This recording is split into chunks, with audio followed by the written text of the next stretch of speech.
AskGunQuestions.com is a website that we built back in 2007, and since then, for the last 15 years, people have been able to ask questions of simple to advanced nature, and we attempt to answer them in different ways over the years.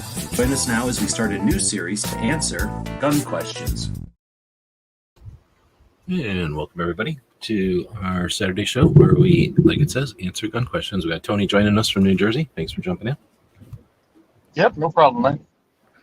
So you're driving. You want to chat about where you've been? Yeah, so I was at Aberdeen's Guns and Ammo, and they had their 1 year anniversary. They invited me out there. They had free food, barbecue, pulled pork, what do they call it, street corn, Mexican street corn, and lots of sales. And they had some tents outside. I got to meet the guys from Modern Material, the only AR manufacturer in the state of New Jersey. So I got to BS with them, and I got to hang out with my guys from CNJFO, which they all volunteer for the diversity shoots. And when I can support them, I do. So I went there with them, and we spoke to people and hung out and shook hands. And it was a fun thing.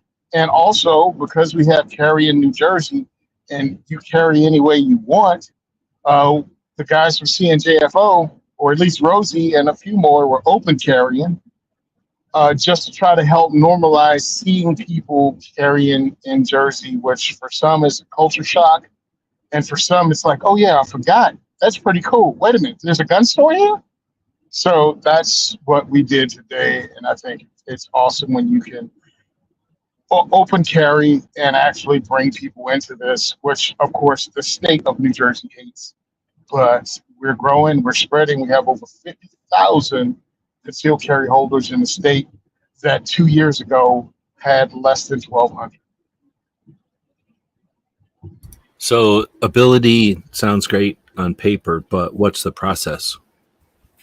Oh, the process is a multi-$100 process that includes, if you don't already own a firearm, it's going through our entire process of getting a firearms ID card, getting two people that aren't related to you to be references, paying for digital fingerprints, waiting the illegal over 30 days in many places, as much to 90 days, and in Jersey City, sometimes up to a year to get approved. And then, of course, you have to take the state required classes, and pretty much everyone charges between $175 and $200. And that's getting on a wait list to get in the class because everybody's selling their classes out. You also have to buy the gun, obviously. So however long it takes them to approve your pistol purchase permit and your firearms ID card, then you get to buy the gun. And then you get to take the class, and then you wait to get approval if everything else clears, which obviously if you've got the background check to buy the firearm, you're gonna pass the background check to carry the firearm. But all told, said and done, you'll probably spend, if you bought a brand new Glock, you're gonna spend about, let's say, $1,000 to $1,200 to carry that gun. All right, so right before we started the show, you said, hey, do we get any topics today? So, I mean, we are talking about Ask Gun Questions here, so I'm going to go look at the database or whatever, the list that gets created from the website when people ask questions. But I'm pretty sure we were caught up last week. But what I'm thinking is I'd like to kind of just jump on that a little bit more. So you kind of went through the whole thing there, but if I'm understanding correctly then, in New Jersey, let's say someone moved there or someone became, I'm assuming 21, you probably can't do this at 18. Mm-hmm. So when someone's 21 or they move there and they're over 21, you first need to acquire a pistol permit, and that's the ability to own a pistol, and you have to go through a process. Is there a fee for that? Okay, no, you have to actually own a firearms ID card, and that will get you the bonus of being able to test a gun in a gun store. But that's what I'm saying. They will not let you. That's your first step, is you have to get qualified to even get into the process. And is there a fee for that, or is it just a wait? Yep. Okay. It's a fee. I can't tell you off the top of my head because I did it so long ago and I'm about to go through it again. but The it's second question significant. is, does it expire? So it's sort of like an FOID in Illinois, like where you have to ask the state, hey, I'm thinking about buying a gun. So let me start the process by asking if I can and paying you for the ability to do Mhm. so. And then that Yes, sir. expires. Also, they put an expiration date on it in the last couple of years. It used to be a lifetime thing. You got it, and it had no expiration. Oh well, Okay. now if you I think get it renewed or even get a new one, 5 years, because we made it up. Five Okay. years, and go ahead. So now you've got you've got legally you're allowed by the state to contemplate the idea of getting a gun. So now you go to look at gun shops, and like you say, now you have the ability. The gun shop has the ability to show you the guns. So now you decide, Mhm. I'm going to buy this gun. Now you then have to ask for a purchase permit, which is on top of the owner's permit. Now, they've said, okay, you're okay to own a gun. However, you have to ask for every gun you buy. Now you get one of those per month. You can get Okay. one request per month. You can ask for. Okay, you can only get one gun a month, one handgun a month in Jersey, and your handgun purchase permit only lasts 90 days.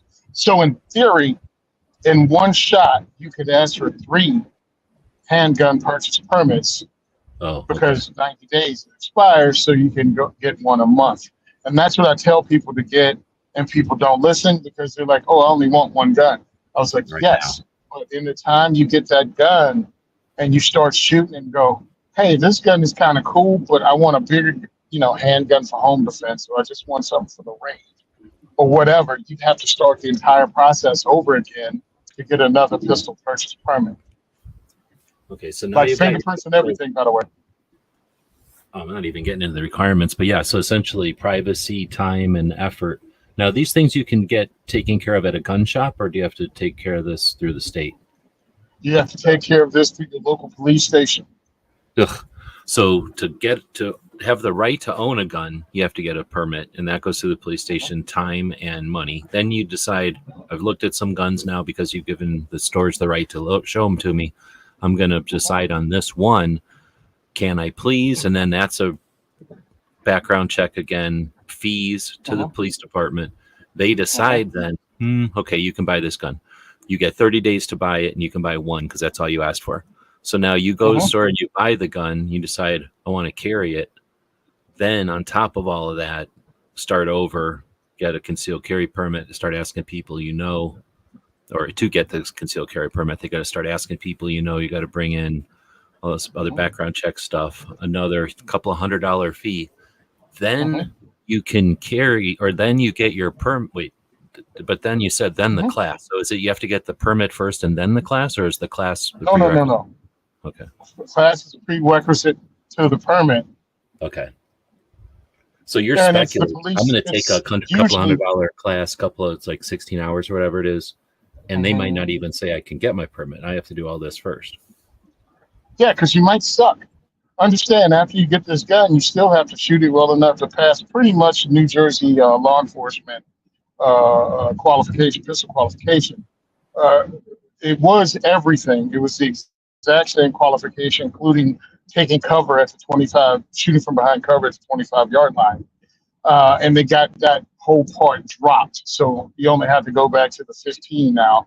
But it is the same marksmanship qualifications as New Jersey law enforcement.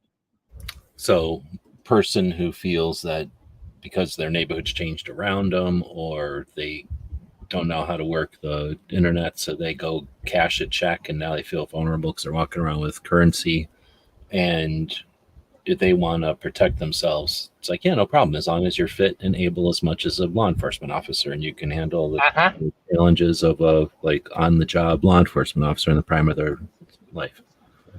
Yeah. Yep, including taking cover, shooting from one knee, shooting offhand. What do you call it? Weak hand, strong hand. Weak hand only, strong hand only. Yeah. All you have to do is that.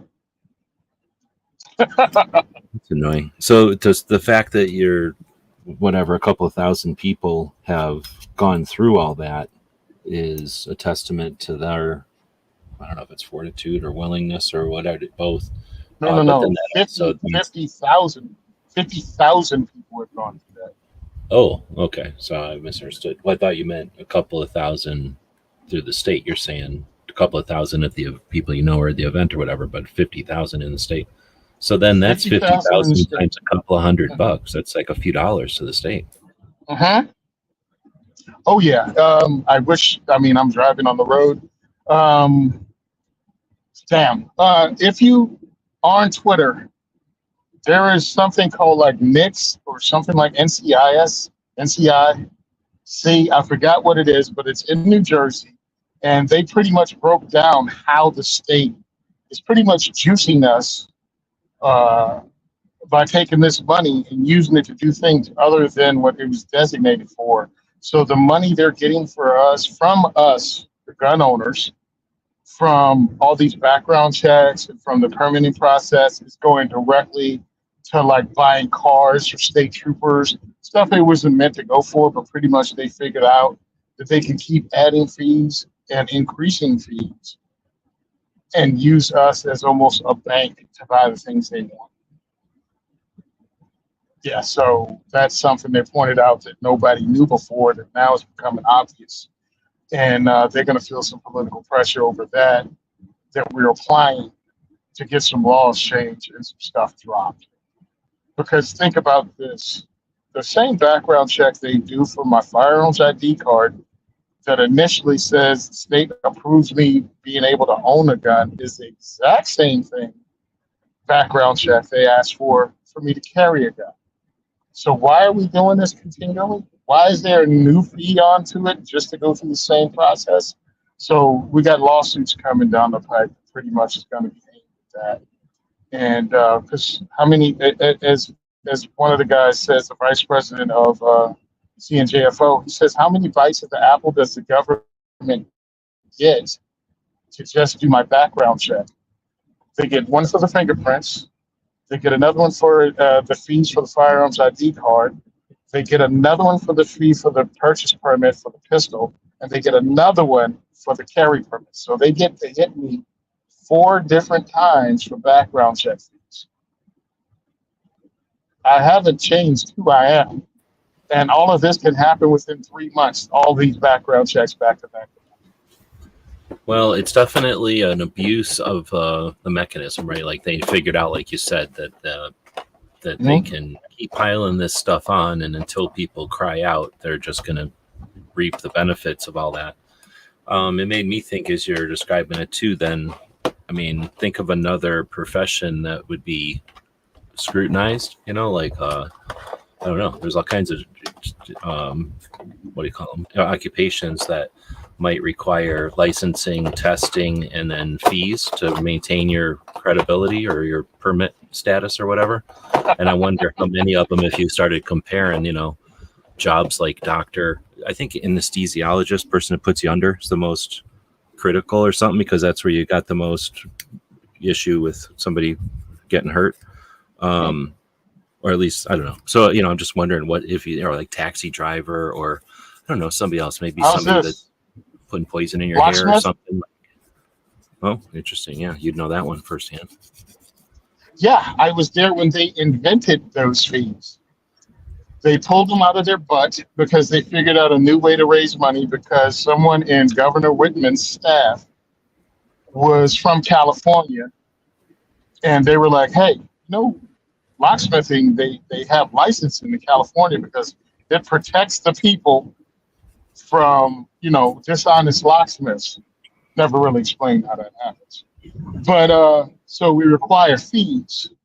So they came up with a locksmith fee. So you had to pay, how much did I pay?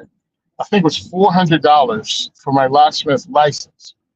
But if I wanted to work on safes, it was another $400.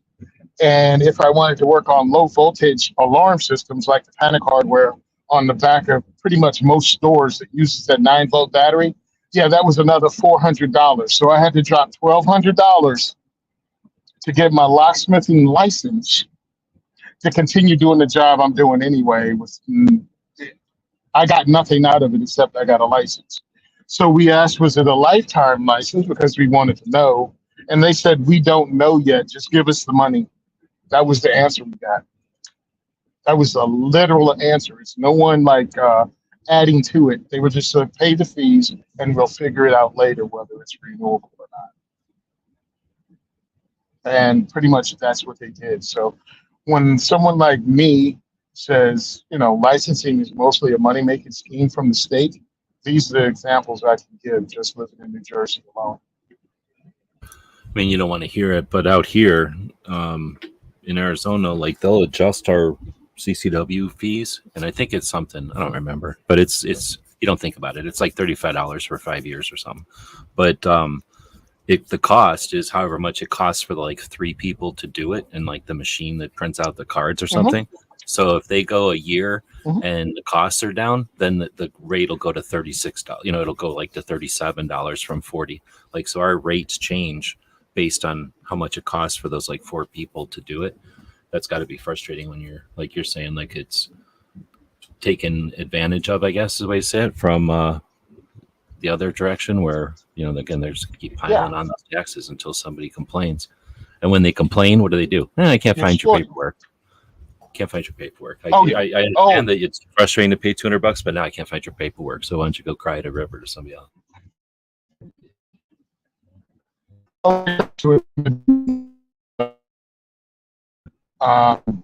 You with law enforcement and hearing stories behind the stories and finding out what happened to people. So I'm not going to say the town or anything, but the town that I was trying to get my permit in to purchase a pistol. Now remember, you have to get one every time you purchase a new handgun. Nothing changes with you, by the way, but every time you purchase a new handgun, you have to go through the whole soiree to get a pistol purchase permit. So I'm trying to get my 7th. I'm interrupting. Go ahead. All right, so I'm trying to get my 7th pistol purchase permit. So I already own 6 handguns. I'm going in to get my 7th one, and the guy goes, yeah, we have some questions for you. All right, because you've had my paperwork almost, 3 weeks. You have to have a month. In a month, I should get it back. Yeah, well, we're doing a background check, and you got arrested back in 1993 for a gun charge. And I was like, yes. Yeah, we need proof that was cleared up. So you need to get that from the state of Virginia, bring it up. And I was like, this is my 7th purchase permit for a handgun, right? Yeah, but we need that proof. I said, no, you don't. He was like, yes, we do. I was like, all charges were dropped. Oh, well, we need proof of that. I was like, use the same proof you used for the other 6 purchase permits. I'm not giving you anything. Now you have 1 more week before you have to clear me for this. So you should be done the background check by next week. Oh, well, it takes a while because we do a thorough background check. I went, I am the only locksmith that works for the only maximum security prison in your state. Trust me, I can pass your background check because I have a Homeland Security ID card. It shouldn't take you that long to find out who I am. Oh, okay. Have a good day. The next day, I got a call that my background check had passed, and there were no problems. They try to intimidate people and bully people. And if you don't know any better, you'll listen to their bull crap. And I got really aggressive with the guy. I got it. Yeah, and I should have wrote down the other things. I didn't want to interrupt you before. I think I can remember. But in this last one, do you think it's bullying? Like they know they got the power and they can, and they feel like they got a grudge, so they just do?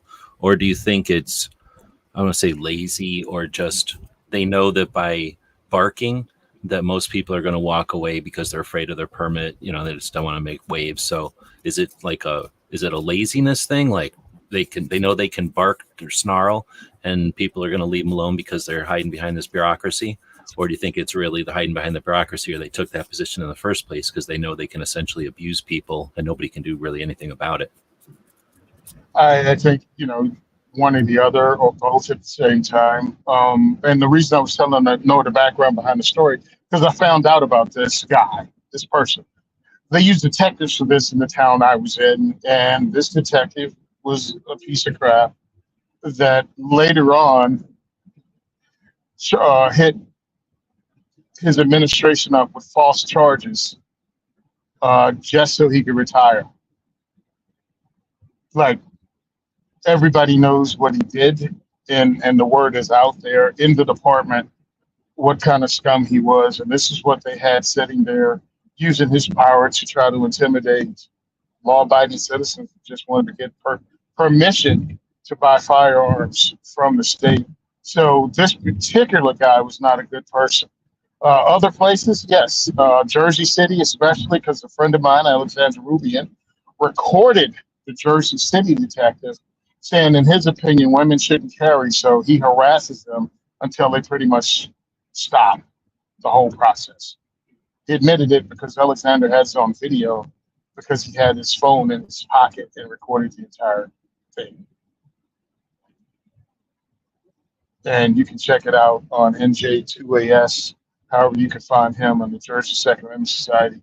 That was one of his first wins when he did. That was one of his first gotchas. And it didn't even get this guy fired. You probably can't read the screen. You're driving, but Defense Dad says, so basically Tony's locksmith permit was like a date with a gold digger. I don't know how far this date is going, but you're going to get me the lobster dinner either way. Mm-hmm. Yeah, regardless of how the date turns out, I spent $1,200. So we got a bunch of questions and stuff coming in. But I just don't go back to whatever you said before I was interrupting you there. But I haven't dealt with a license to purchase. I've had to deal for one time in my life with a what do you call it? A license to own. Permit? No, a license to own. And because a permit, I guess I've had to have a permit with a CCW permit, right? But or license, I don't know. I guess what do we call it here? CCW. I don't know if we call it a license. I think we call it a license, but whatever. I'm talking. As soon as I had to deal with that, I immediately moved. I wasn't going to live my life like that. And I was a young kid, and I had the ability. Obviously, if I was older with family and stuff, I wouldn't have been able to do it. But so I know a ton of people that just never have ever dealt with it before. But and then of course a lot of people deal with it constantly. They don't even know what it's like. Even when you travel, how can you really experience? Tony owns 6 handguns, and that's so weird because I don't know. I mean, I know people that aren't even into guns that own more than 6 handguns because you can go to a gun show here and go, oh, that's a neat $40 thing. Oh, technically it might be a gun, but who fucking cares? Because it doesn't matter at all. It's an old rusty thing, or it's a broken thing, or it's something that'll look cool in on the shelf or something. So anyway, what I'm getting at is license to purchase. Is that essentially a registration then? Like, I mean, it is, but I mean, is that one of the reasons for it is so that, oh, we're not allowed to have registration, but we know exactly how many licenses we've offered to people in order to purchase. Like, I guess I was going to ask, is there something that gets filled out by the gun shop? Like this license to purchase equates with a gun. They did purchase it. Yes. Your pistol purchase permit paperwork has your serial number and the model number of the firearm that you have, and the state has that. And when you decide to carry a gun, you have to take the test and put the serial number and the model number of the firearm you're carrying.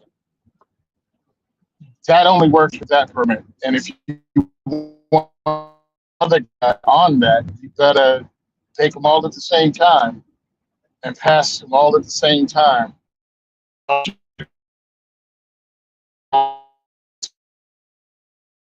think you're going between cell towers. You broke up a little bit. We get the point. It garbled up. I think you were just between cell towers. Yeah, I'm on the highway. Tunnel in I'm in the only tunnel in Trenton. Was going through it. Yeah. So does that go through a mountain, or is that a tunnel? Is that a tunnel under a city, or a tunnel like through a mountain? No, it's a tunnel just under a little overpass, but it's actually beside the river over here in Trenton. Oh, okay. By Riverfront Stadium.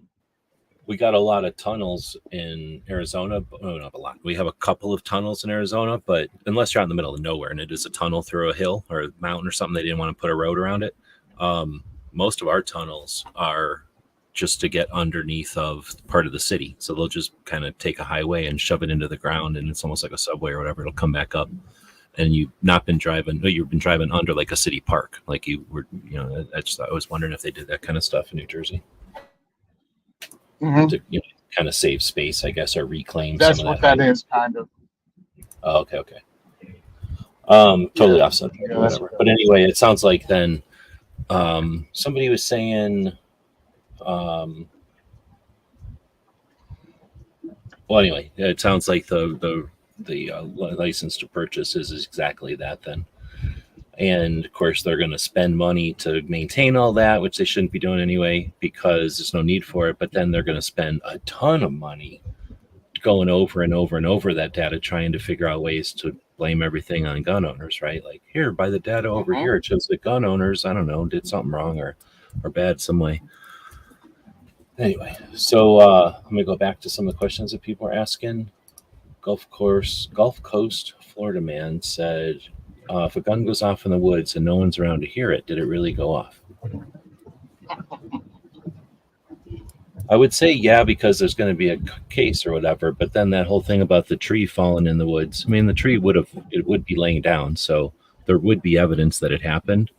But if a gun goes off when there's nobody to hear it, then I would say no, it didn't go off, because I think it takes a person around to witness it to be a thing, right? Otherwise, it's just the results of a thing. So I think unless there's somebody there to witness it, then it's just history. Like, yeah, because they don't know. Well, if you showed up after the fact, it's gonna be really difficult to know when the gun went off. So I don't know if there's a pun or if that's a real question there or not, but I'm gonna say no on that one. Let's see. Is here it's so Defense Dad? Where's Defense? Oh, he's in Nebraska. Here in Nebraska, it's $5 application fee for a handgun purchase permit. I think that was autocomplete. 5-day waiting period for the permit, but then it's good for 2 years. Ugh. 5-day waiting period. All of they already gave you a permit and then they're going to make you wait 5 days. The 5 days is the idea that gun owners are irrational, violent, and angry, and don't give a shit about laws. So they're going to go to the store and buy it with the laws, and they're going to listen to the law to wait 5 days and become chilled out. It's going to take you 5 days to get rational again. You son of a bitch, trying to buy a violent weapon. How can you even think about it? You need 5 days to cool off. I hate that thing. I hate waiting periods. It's such a stupid concession. Well, that hurts us. It doesn't. There's no proof. I'll shut up. There's zero proof waiting periods work at all, and it's how do I say this without being insulting? It's only logic if you base your decisions on emotions and television shows you've seen. Like it's only logical to people that are ignorant, whether it be willfully ignorant or not. They don't know anything about human nature, criminal behavior. Like they just have to be really effing stupid to believe a waiting period will work. So my girlfriend and I get into a fight. I want to kill her, but I only want to kill her with a firearm that I legally purchased. So I'm angry at her. I drive to the store to buy the gun. And because I don't have the ability to buy the gun that day, now understand, I'm mad enough to murder someone. I'll calm down in a week and I'll be fine. I won't go, dang, I couldn't buy a gun, so I just guess I better chill out. Like, I won't choke her with something. I won't run over with a car. I won't stab her. I won't use a bat. I won't use any other violent method other than a firearm. And the state just saved her life because in those 5 days, I had an epiphany and became a better human being. 4 days later, you're like, I'm still killing her. 3 days later, I'm killing her. 4.5 days later, I'm killing her. 4 3/4 day later, I'm killing her. Just give me a gun, I'm killing her. 5 days later, though, no, I'm over it. I figured it out. Thank you, state, for letting me chill out enough to. It's all good. I'll go buy. I'm going to buy that gun now, though. And they're like, yeah, no problem. Here you go, guy. That 15 minutes there was no problem. That was 15 minutes was enough. You've passed the ultimate mental health pass or whatever test that you've lasted 5 days. Yeah. Ridiculous. So And like I when said, I think you, that's the worst, one of the worst concessions we've done, because it's just the same as any background check. It's just, there's no need for it. We all looked at each other and went, give it to them, like whatever, you know. I mean, essentially, if everybody's going to blame the NRA for everything, then I'm going to go ahead and blame every gun owner for this one, or at least everybody that blames the NRA for everything. Like y'all looked at each other and went, yeah, it's okay. Background checks are okay. Purchase permits are okay. Like it's just dumb. Such a, well, I'm not saying people in New Jersey, because obviously, but I'm just saying the people that are content with it or that aren't fuming that the people still live under it. That what we figured out. Or wait, I think it was Toby on his show did the assault weapons bans. And he decided to take the states that have an assault weapons ban and then find the population of each state. No, what is it? Population of each state, not the population of gun owners, but the population of each state. And it's 100 million people that have an assault weapons ban. So you might think, oh, it's 9 states. Yeah, it's 9 states. But it's 1/3 of the population of the United States that has an assault weapons ban like over their head. So what would it be like for purchase to permits? I'm actually I'm going to start incorporating that into the Minuteman University, because I think that I like to see things visually. Like it helps me out to think about 9 states. It's easy because New Jersey's tiny, and freaking Connecticut and Rhode Island are tiny. Honestly, Washington ain't that big. Washington is big compared to y'all, but it ain't big compared to us, and it ain't big compared to Texas or California or Nevada. You know what I mean? Like Washington's kind of big, but you know, it's got mountains. We have 9 million residents. We have 9 million residents. Dwarf us with populations, and that's where I think one of the ways they're able to bully us up or keep us blind or whatever the words are, to gaslight us, or I don't know the right words, but you know, they're messing with us, and I'm guilty of it. And 9 states, and they're all little tiny states back east. But thinking of it as 1/3 of the population of the United States has got to deal with assault weapons ban, and the rest of us aren't like figuring out that that's not good, that we should be getting rid of that. Just to get rid of it. I don't care what the hell the advantage is. There are advantages for all of us to get rid of it. Well, we should be getting rid of it just to spite them and just to get rid of it. I don't even need to suggest there's a creep. I'm like, let's just get rid of it just as a challenge. Like if we're so freaking good, let's just get rid of those. Like it should be higher priority, I think, when now that I'm looking at it from that angle. So I'm gonna start doing it with other things. And there's fewer states that have permit to purchase. And then even fewer states that have permit to own. At least the last time I went through and did maps, purchase to own there's only a couple of states that you have to deal with that. But there are a couple of states more that they make you ask permission to buy a gun, which is essentially, we're going to create a registry, but we can't. So you create it for us. You tell us everything, you know, you have to ask permission. But when you get into that permit to purchase, and you go by states, you're talking about some of the most densely populated states in the country. New York, California, New Jersey. And I'm like, in Manhattan alone, you got 9 million people. I'm like, and the only thing we got going for us population-wise is Texas, and it just doesn't hold a candle to California and New York as far as population. I don't think. But no, that's a good point, and that's why I'm saying putting that as not just maps, but like as a population density thing. I think would be at least, I don't want to say beneficial because I don't know if it'll solve anything, but it'll at least still be useful to help visualize, just how many people are affected by what seems like just a few states. Just 8 states that do this. It's just 4 states that do that. Well, there's nothing with 4 states, but there's most of the stuff is either 9 to 11 states that are depending on, I don't know, there's a couple of states like Washington that don't jump in on everything. Then you got a couple of states, you know, the dirty 8 that jump in on everything. And then you got a couple of wanderers that are, but now you start thinking about building guns because they all hate 3D printers now. So, they have to hate building guns, so that's probably becoming a larger and larger portion of the population. And then we think about voters. I don't know if it's worth trying to address. I'm not going to address it in this show, but I don't know if when I start doing the maps, if it's worth maybe putting them next to each other or something. But I want to, keep aware because that's probably a part of it too. Is that that's 1/3 of the population, but it's probably what, 80% Democrat or something. Like it's 80% of the people whose policy is to be there in the first place. So they're not really upset about it. It's an interesting number, but it's not like all those people are upset about it, even though they should be, I think, technically.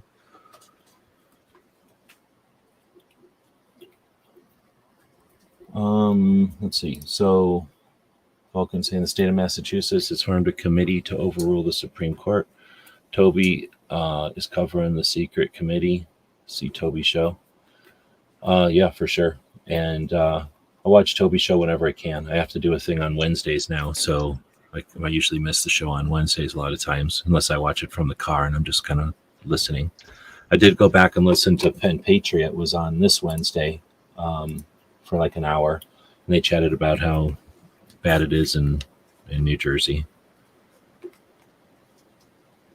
It's sad when you've got giant populations, but again, they're not overwhelmingly gun people, so it's not like they have any like momentum or anything. They're usually fighting a pretty uphill battle to keep their rights, because the states they're in are like, oh yeah, take all of our rights, we don't care, we hate these rights anyway. Maybe hunting is okay because grandpa hunts. See, that's the fight I'm in. So when I host diversity shoots, and I'm going to tie it into this, when I host diversity shoots and I'm bringing in people that don't come from a firearms background whatsoever, I find these people, I talk to them, and I talk about the right, because it's a conversation that we're having. And I tell them straight up, I'm not trying to turn them into gun owners today. But I'm pretty truthful with, I want you to be able to exercise this right, because this right will go away. You're not used to seeing it. And these are the violations. And when I explain to them that you're just having these rights taken away, and they're giving you a false sense of security because they think somehow a criminal is waiting 90 days to get permission from the state so he can buy a pistol, so he can do a drive-by on his apps. It's the most ridiculous thing you ever heard of. I'm like, New Jersey has had only one mass shooting in its entire history. And it was, mid-century. I don't know if it was before or after 1950, but in that time frame, one dude shot up a school with a revolver. And I think he blew it up too, blew the school up. Nothing he did would be stopped by today's assault weapons ban or pistol purchase permit scheme or carry permit scheme. None of those laws would have stopped him from doing the thing. So you're no safer because they made these laws up. I was like, as a matter of fact, you're not as safe because they made these laws up, because again, you have a false sense of security. You think you're safe because somehow this right has been gone from you so long that it's generationally not there. Like you don't even miss it because you don't know it exists. And me coming from out of state, being born and raised in the state of Virginia, I showed up here and went, man, are you people all crazy? No, they all have Stockholm syndrome. They think this is normal. They think it's normal to have all your ammo in the Walmart locked up behind lock and key.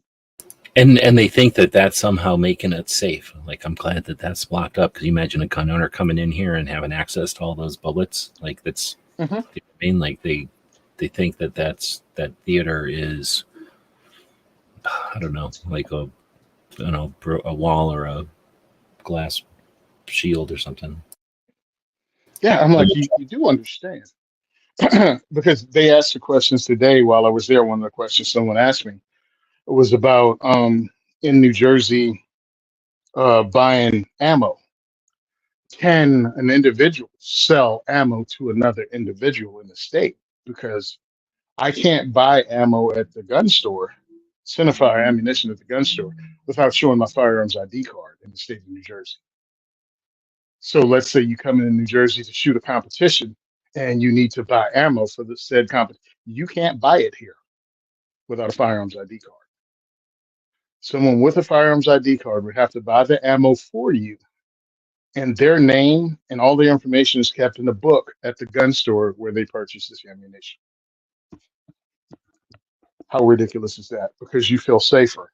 Now understand, if you're shooting a competition within 15 minutes of the border between New Jersey and Pennsylvania, you can just drive across the bridge, buy a case of ammo, and come back into New Jersey and you're good to go. A 30-minute round trip could get you the ammo without having to get another person to go buy it for you. Nobody in New Jersey is safer. Nobody also is put in danger by it. It's ridiculous. This is what we deal with here. And that's why I try to have actual conversations at diversity shoot to let them know you've been lied to. You've bought into 100% security theater, and you're no safer. Matter of fact, there's government agencies that benefit off of you remaining ignorant. Man, there's so many ways to go at this one. I'm going to say, let me make a quick note so I don't lose this one versus safer. Okay, so I'm going to make a quick note there, but from before, so I try not to just jump in and lose your train of thought and just be interrupting the whole time, but my tendency is to jump in and when you make some points there. Generationally affected is how I summarized it. But you said something to the effect of, like, when you moved there, you could tell that people had been influenced by this or whatever the words, for so long that it was generational. That's a big thing. And I don't know if anybody's addressed that specifically before, as far as like talking about where we're at and what we can do and what our, why we're here, what we can do about it. And it's interesting. I don't, and I've been doing this for a while. I don't think I've heard anybody specifically talk about this concept that we are dealing with people, especially in the states that are like this, but it's not exclusive to states. I don't like to say behind enemy lines because it's bullshit. It's all the country. We have a country that's made up for all these experiments to happen. But when there's a bad experiment, there's a failed experiment.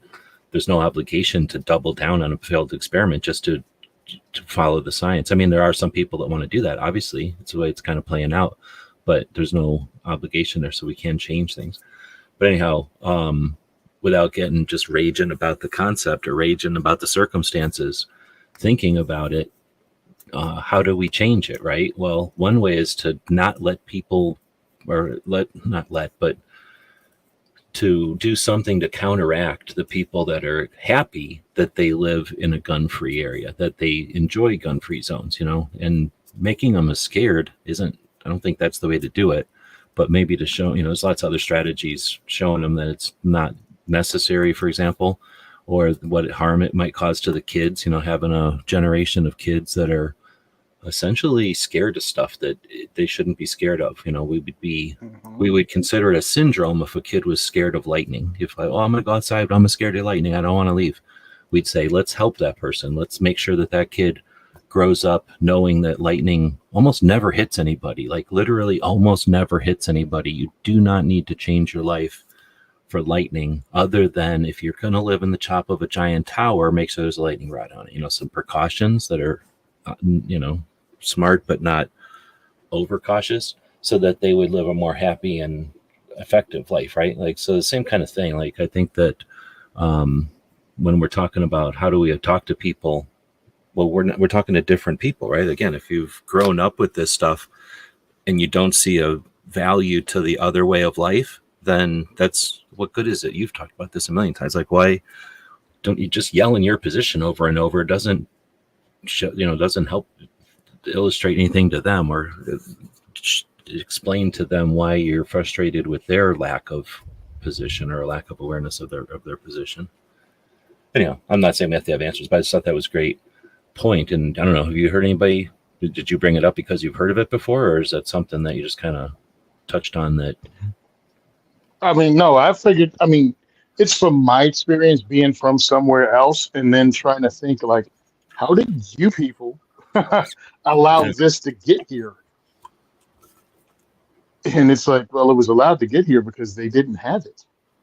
Their anti-gun stance in New Jersey goes further back than Clinton. It goes back to like 1968. to the national, to the not NFA. What happened in '68? What was in '68? Gun Control Act. It was like four Yeah, things that we call them the Gun Control Act. yep. So New Jersey goes back to then, and that's when their BS started. So think about it. Late '60s, this was being pushed in the state of New Jersey, and it took effect. So a lot of the rules and regulations we're under today came from the '60s, and it just is how things are done. Because if you're under 50 years old, it's been that way your whole life.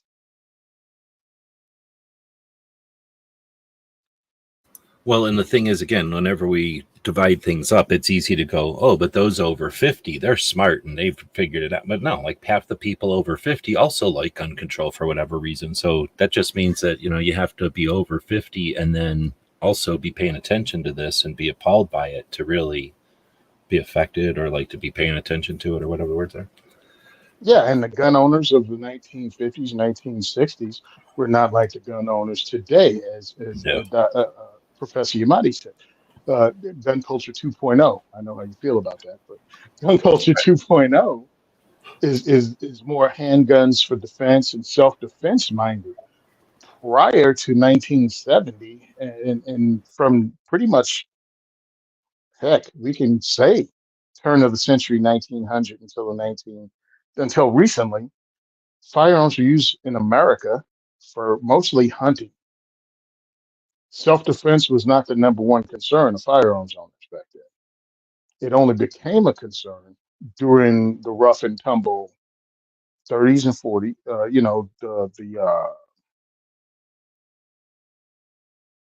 Well, you can say 1920s. 1919 Red Summer, a whole bunch of black people trying to get armed because they had race riots across the country. Over a dozen cities had race riots where blacks were lynched. So yes, having a firearm for self-defense was important to them then. But then when we started having riots in cities in the 1960s, firearms became important to individuals. The thing is sickly. We have riots in America. We have lawlessness in America. No one can tell you it'll never happen, and most people don't know enough about American history to tell you it has happened. So that's why I try to actually have conversations. That's why it doesn't turn into a shouting match at diversity shoot, because I'm just putting stuff out there and telling you where you can find it, and that it's happened not only before, but it's happened before in your parents' lifetime, in your grandparents' lifetime. There is no generation of America that was born that didn't have riots in cities in this country because of fill in the blank. But people were unsafe and the state didn't stop it from happening. There's never been a time. No one's lived through that it just has never happened. That's another interesting thing. Like I say, there are some topics coming in. Definitely one gun topic here that we got hanging, but I think these are interesting conversations. That's why I imagine we have them. But because I'm always down for having these more theoretical, like bigger picture conversations, because that's how we. Every once in a while, you got to come up for air, see where you're going. I always think of this as we're in some kind of a swimming race, I guess, because it feels like we're drowning half the time, and it can be real easy to feel like we're not making any headway. So if you feel like you're treading water, you feel like you've been swimming in a direction or running in a direction, every once in a while you got to stop and look around and get your bearings, right? So I think these discussions are useful so that, one, we figure out we're not wasting our time going in the wrong direction. Or if there's six of us and we're trying to find an island or a boat or something, maybe we want to go in six different directions efficiently, right? Not three of us going in the exact same direction, wasting our energies. So whatever analogies you want to use here, I really like these conversations. I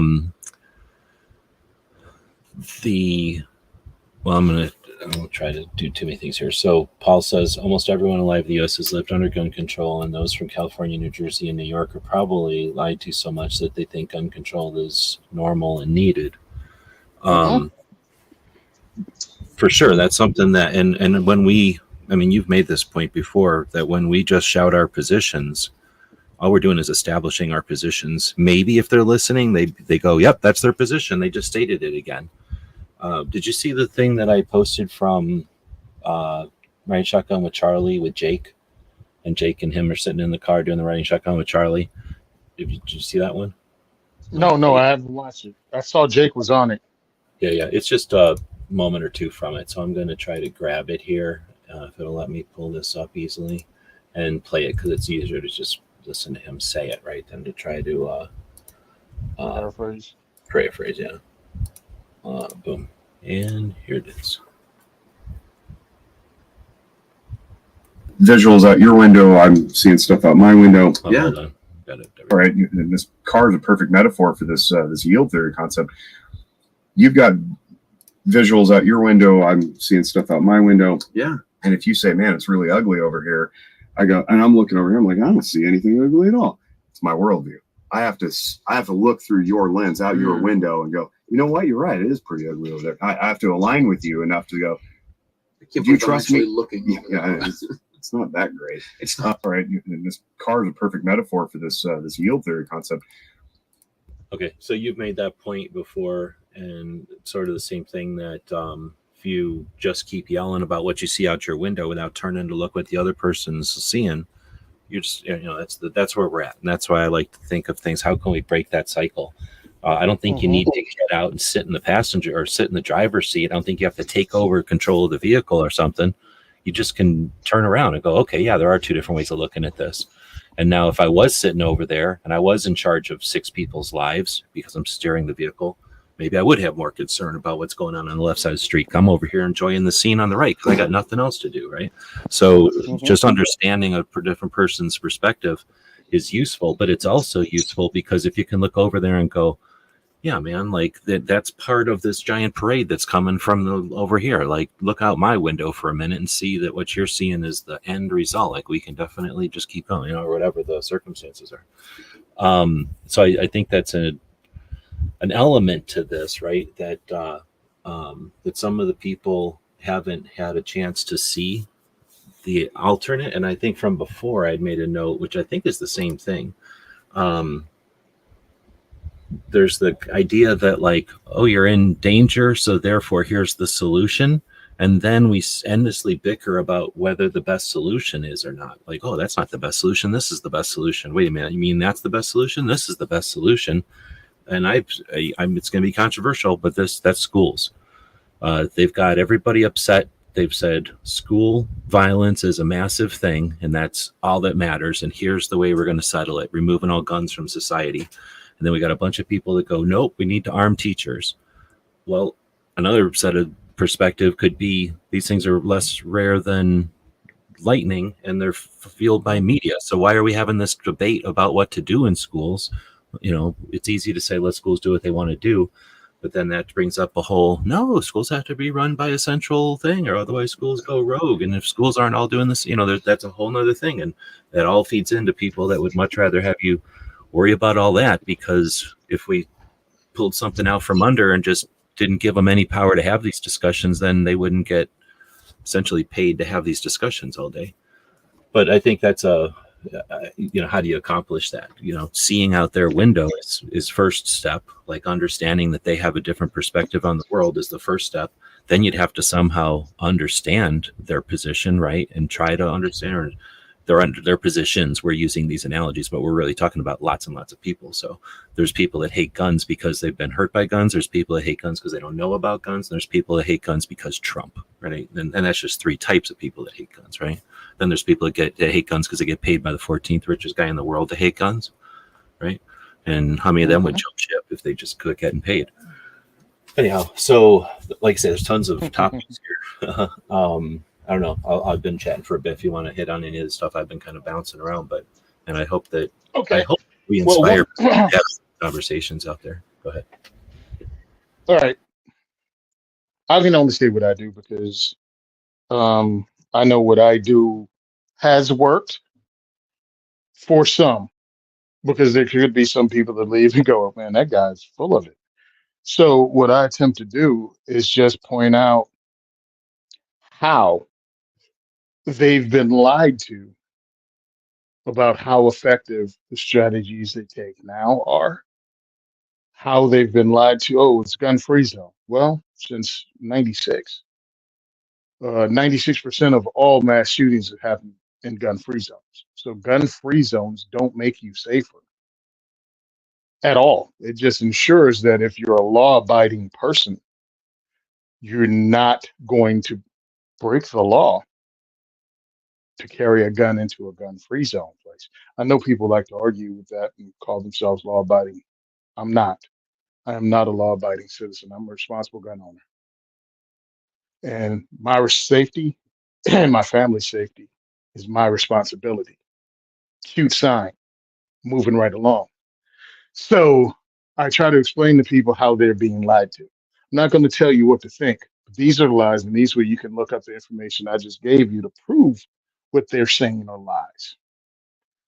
Mass shootings are one of the small, I think the smallest cause of firearms related deaths they are. It's a fraction of a percent. I'm like, what you're looking at is a political movement. This is why I'm telling you it's a political movement. Have you heard about any suicide prevention? Because that's over 60%. They never have an answer to that. They don't care about gang violence or criminal on criminal violence, and that's nearly 40%. That's 35+% of firearms related deaths. They don't care about that. They don't care if you save your life with a firearm because they count if someone breaks into your house with a pure intention of murdering you. They have a t-shirt on with your family's picture on it, and on the back it says, I'm killing all these people. And you shoot them and kill them. They'll use that death in gun violence statistics to push to disarm you. They only care about the deaths so they can use to take away your rights. Here's the breakdown from, and I love doing this. I think they pulled it down. I use Mom's Demand on website and their information, tell them where to find the information I just gave them about the statistics, and because they used to be on their website. I went, hey, listen, this is a source material, but you can also find our FBI crime statistics, but I'd like sending you to the anti-gun website so you can see it there. They package it differently, but here's the information. They try to hide it from you in plain sight. I was like, you're being lied to. I'm not telling you to make up your mind, but understand if I lied to you this much, you wouldn't believe a word I said. But they've been lying to you your entire life until it's status quo and you actually start to believe it and quote it. Think about that. Yep. I think to add to that, for some people at least, having a visual scale of how big the gun industry is compared to other industries, because the other side of that is they'll go, well, the gun industry is so large they paid, they can just afford to. Like the gun industry can't be bigger than, I'm sure peanuts are bigger than the gun industry. I'm sure corn's way bigger than the gun industry. I'm sure like, dryer sheets are probably bigger than the gun industry. I'm like, the gun industry is really, really small, makes a lot of money, but it's dwarfed by pharmaceuticals. It's dwarfed like by textiles. It fits in one room in Vegas. Well, okay, 3 rooms in Vegas, essentially, right? Yeah. The biggest event in all of Gundam that happens once a year is an 80,000 people. Yeah. Probably more people work for Boeing than show up to all the SHOT Show. So I'm like, understand, this is a very small industry comparatively. That's why they almost broke it with the lawsuits they tried to file, because they know it's a small industry. There's not a lot of profit in some of this, especially if you don't have military contracts. So SIG might be able to stand up to a lawsuit, but Arrow Precision won't be able to. Well, High it Point was at the time when you think about it. Glock was still new. It was an unknown. Smith & Wesson was bought by the Glock company. Ruger had passed, and there was conglomerates buying stuff. Not always bad. I'm not a hater of the idea of all conglomerates, because if a company's going out of business and a conglomerate can see the value in its brand names and traditions and stuff and keep it around, even though it's going to be different, I can understand that. I'm not against it necessarily. But anyway, that was all happening at the time. So I think they knew that their time was to strike against the industries. But then Glock came around, and that's one of the reasons I like Glock so much. No, true, I learned about this after I started liking Glock, but it reinforces my appreciation for the company, because love it or hate it, it created the Plaka, and it stopped the antis from a strategy that had been winning. And it was a total wild card, and it wasn't like Glock figured it out. It's just Glock happened to have been doing something that was like right place at the right time, but nobody else was doing it. And it took a outside the box company like Glock to have kind of set the stage to end all that. But anyway, and again, it's not like they were some mastermind playing 4D chess, but when you look at just how it all went down, it was a pretty neat thing. But now it's all coming back again, and I suspect it has to do with they figured out for a while there who are you going to shut down anymore with AR-15s and modular. At this point, you just have to say like 1022 AR-15 and a Glock, or 1911, right? Then all these different things are made for them. You don't even need, they're interchangeable. You don't need anything Ruger in that 1022 anymore. There certainly doesn't need to be anything Colt in that AR-15. There doesn't need to be anything Glock in the Glock. And there's nothing Colt in 1911 anymore. So with that, who are you going to sue that makes a dent like you're talking about? So I think that's why they laid off on that for a while, just because they didn't have anybody that they could go after to be like, shoot a jugular, or go for a jugular. We were too, what's the word, diversified or something? Like we had too, it's just impossible to get rid of the gun industry. We're still the same size industry. It's just it's made up of a lot of smaller players now, I think. And it's going in a good direction that way. It's much more difficult to chop us up. Okay, so are you home already? You quit driving? Oh yeah, I'm home. I've been home. Just keep in mind, respect your time. I don't know how much time you want to spend. We didn't really chat about that before the show. I'm trying to figure out where my screens are. I got my screens all mixed up. Here we go. I have a couple of things in here. How much time you got? I got time. Okay. Don't even worry about it when it incidents, yeah. Okay. I know that's scary though, because then last week we went like 3.5 hours. So I'm trying not to go that long because if you want to try to get some stuff. Cool. But it is 105, so I'd rather be doing this than doing anything outside. Anyway, Mike is saying I just bought a Beretta Tomcat it's in the 10 to 30 day background check jail. Oh my goodness. So California, and I guess I don't know about this one. This is a background check on the gun, I'm guessing. That's really messed up, especially if it's new. But I don't know. Do they do this on cars? Like, oh, your this car is responsible for 6 instances of speeding, and it turned left in a no left turn lane 4 times, and someone used it to park in a handicap spot for longer than 15 minutes going into a store. Like, what's up with that? Why is the gun all of a sudden personified as the thing that, I don't know, there's a serial number on a car. Anyway, I'm not familiar with the background check on that one, but that sucks, especially when it's indeterminate between 10 and 30 days. So I put this one in here.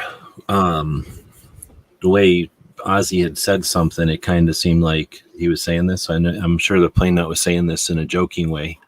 You guys are playing Who Can Top This with New Jersey and New York and California. But, man, I had a point. I think that I was thinking it would be interesting because there was a couple of things that around this time in a conversation that I was thinking of. I haven't been in a conversation. I've been in plenty of conversations with a bunch of people in Texas and other states that in Arizona. I'll throw Arizona in there. We usually don't give a shit about other states because we're out here enjoying our lives or whatever. But I've talked to people in others, and I'm going to include the Midwest because they usually have pretty decent laws. And for the most part, we're all just sitting here chatting about what we do or whatever. But I've definitely been in conversations with a bunch of people from out here talking about New York and New Jersey and California. And I've had some conversations with Californians. We have some people from New York, and then you're, of course, from New Jersey. But I don't know too many other people from New Jersey that join conversations that, actually participate in them. But we do have people from New York and from California that participate. So we get some insight. And we definitely have people in Illinois and Washington and not just Connecticut. It kind of depends on what state you're talking about. But essentially, what I haven't seen is not a let's rub it in or let's give them shit because of their shitty laws, or just, I don't say mock them because I don't really hang out with people that would mock people in those states. Those chats exist, I'm sure. I mean, I know they exist. I just don't hang out in them. But because there's lots of people that are just real callous about it. I think that's lame, just worthless. We're on the same side. So just bitching about the fact that they're being abused by the politicians doesn't help get rid of their politicians or do anything about it. But anyway, so trying to say stuff I haven't seen yet, or the stuff I have seen.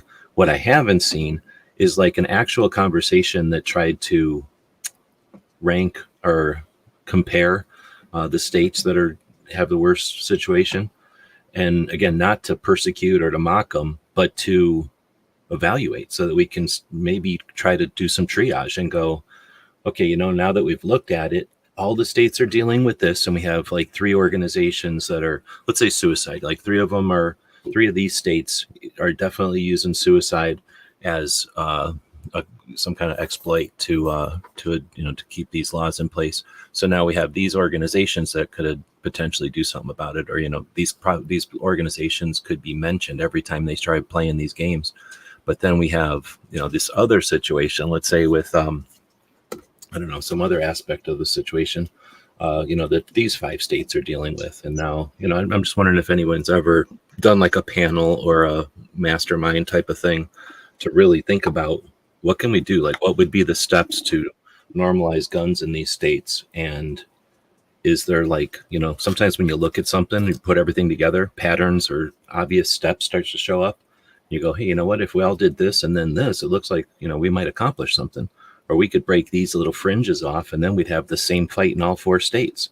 Because right now, I think one of the problems that I've always had, me personally, and I'm assuming other people, is trying to keep up with it all. Like, how do you even know who's getting wailed on? We know that you're all getting wailed on, but not right now. We have Massachusetts in like a closed committee being, kind of their fate being discussed. It'd be a lot better off if we could all know when these things are happening and kind of all focus our energies on things. But anyway, I'm asking for a lot. I've been harping on this, I guess. But it's an election year, and we've got multi-million-dollar organizations out there that, have people, they have employees. So I don't know. Is this something that's just not necessary or it's just never been thought of? I don't know. Or maybe I It's been missed thought of. it. Maybe it's happened. It's been thought of, but all right, I'm gonna be a dick now. It's been thought of, but there's a couple things. One, it's who's gonna agree on just look what states you're gonna look at. Who has it worse? How is this gonna affect their money? Coming in to fight in their state if we're looking at other states. I'm not going to be in charge of the strategy, so I don't want to support it. It's just like little petty things because I talked to Alexander Rubian at NJ2AS, and he's checked out other states, looked at other states, and is willing to try other strategies, to win the fight. But then you try to get people on your team to see it your way, and then you have to compromise, and then it just degenerates into stuff. I think that's one of those things behind the scenes that people don't know goes on between Second Amendment advocacy groups. It's trying to get people to just even agree to look outside their state to see how the fight is being fought. And then, okay, how do we attack this here? Or how do we support them there? And to get them to be supported somewhere else. And you can co-sign onto the lawsuit in New Mexico. You can co-sign onto the lawsuit as a complainant. You know what I mean? It's like I've noticed that there's a lot of infighting in Second Amendment advocacy because there's a very limited amount of funds. And then also you may have egos and personalities involved. All of that comes to bear. And our enemies, and I can say whoever's trying to take my civil rights away from me is an enemy, a political enemy. Our enemies are being funded, like you said, by the 14th richest person in the world. And that shuts a whole bunch of people up and gets you on the team where you can just drop money on it. And yeah, this is the money that's going to pay for this fight in this state. This is the money that's going to pay for this in this state. If you want some of this money, you're going to shut your mouth and get on board and do what the hell I tell you. Well, that takes care of a whole bunch of bickering. And that's what they can do. And and that's why I am not a group. That is why I'm not an organization. I bring organizations together and I try to get them to talk and work together. And I've worked with people who run organizations and they personally don't get along with the other people in the room, but they understand what we're doing to a 4E is more important. And that's what they're going to have to do if they want to win this fight nationwide and do exactly what you said, because that strategy just makes total sense. We have to put this together with our limited funds and start knocking things down one at a time. Now, with the Bruin decision that came through, immediately a whole bunch of people were like, now let's get rid of the NFA. Like, calm down. You have to do other wins and set the foundation to eventually get rid of the NFA. The I NFA hear has you. been going on almost. What was that? I hear you, but I'm still for lobbing a grenade at the NFA every once in a while, especially when we got a little bit of momentum going. I know that it'd be a long shot. Believe me. I like to take pot shots at. Oh, believe me, you can say it out loud. I don't care how you do it. Let them know we're coming. But we had to build a foundation because the NFA has 100 years to be normal. And we have to knock out the legs from under this chair. We have to knock them out one at a time. I was just talking to the guys about New Jersey because we just sued New Jersey again, CNJFO, because what we're trying to get rid of is the one gun a month thing. They're like, that doesn't even make sense. How does it make sense after your first gun to continually wait to get your second gun or your third gun or your 31st handgun? It doesn't make any sense. And it violates Bruin and it fails the tradition and history test. And one of the guys were like, well, we need to get rid of it all. And there's no history of it having accomplished anything. It's useless. It's just a money maker for somebody. Yeah, and that's all the stuff that's coming together to be able to point it out. And they're going to catch an L. And if they take it all the way up to the Supreme Court, it's just going to be juicy because the L is going to be nationwide. That loss is going to be affected nationwide. And yes, we're also eventually going to go after everything, including short barrel rifles. We're going to go after assault weapons. All of it's coming because none of it meets the history and tradition aspect of brewing. There were no barrel length requirements or restrictions. There were no rate of fire requirements or restrictions. So, but those cases have to be banged out one at a time. And there has to be a win. And that's how you get there. But you have to agree on the strategy. And when you have very little money to do it, you're gonna have you need more cooperation. And that's one of the things that hold us back as Pro 2A because we don't have a Pro 2A billionaire, again, which we don't want, but a Pro 2A billionaire who's organizing and funding a campaign that's strategically trying to destroy rights. We don't have somebody on our side trying to build those rights back with a nationwide strategy. So it's up to us, individuals, and smaller groups to try to get along and make things happen in your state and your county. That's why it's important as gun owners that not only do we vote, but we join these groups to see what's going on and we can add pressure and also help finance these fights so you can have more than one fight at a time because your funds are finite, because you only have, I don't know, 5% of the gun owners in the state funding the fight. New Jersey has over 1 million gun owners.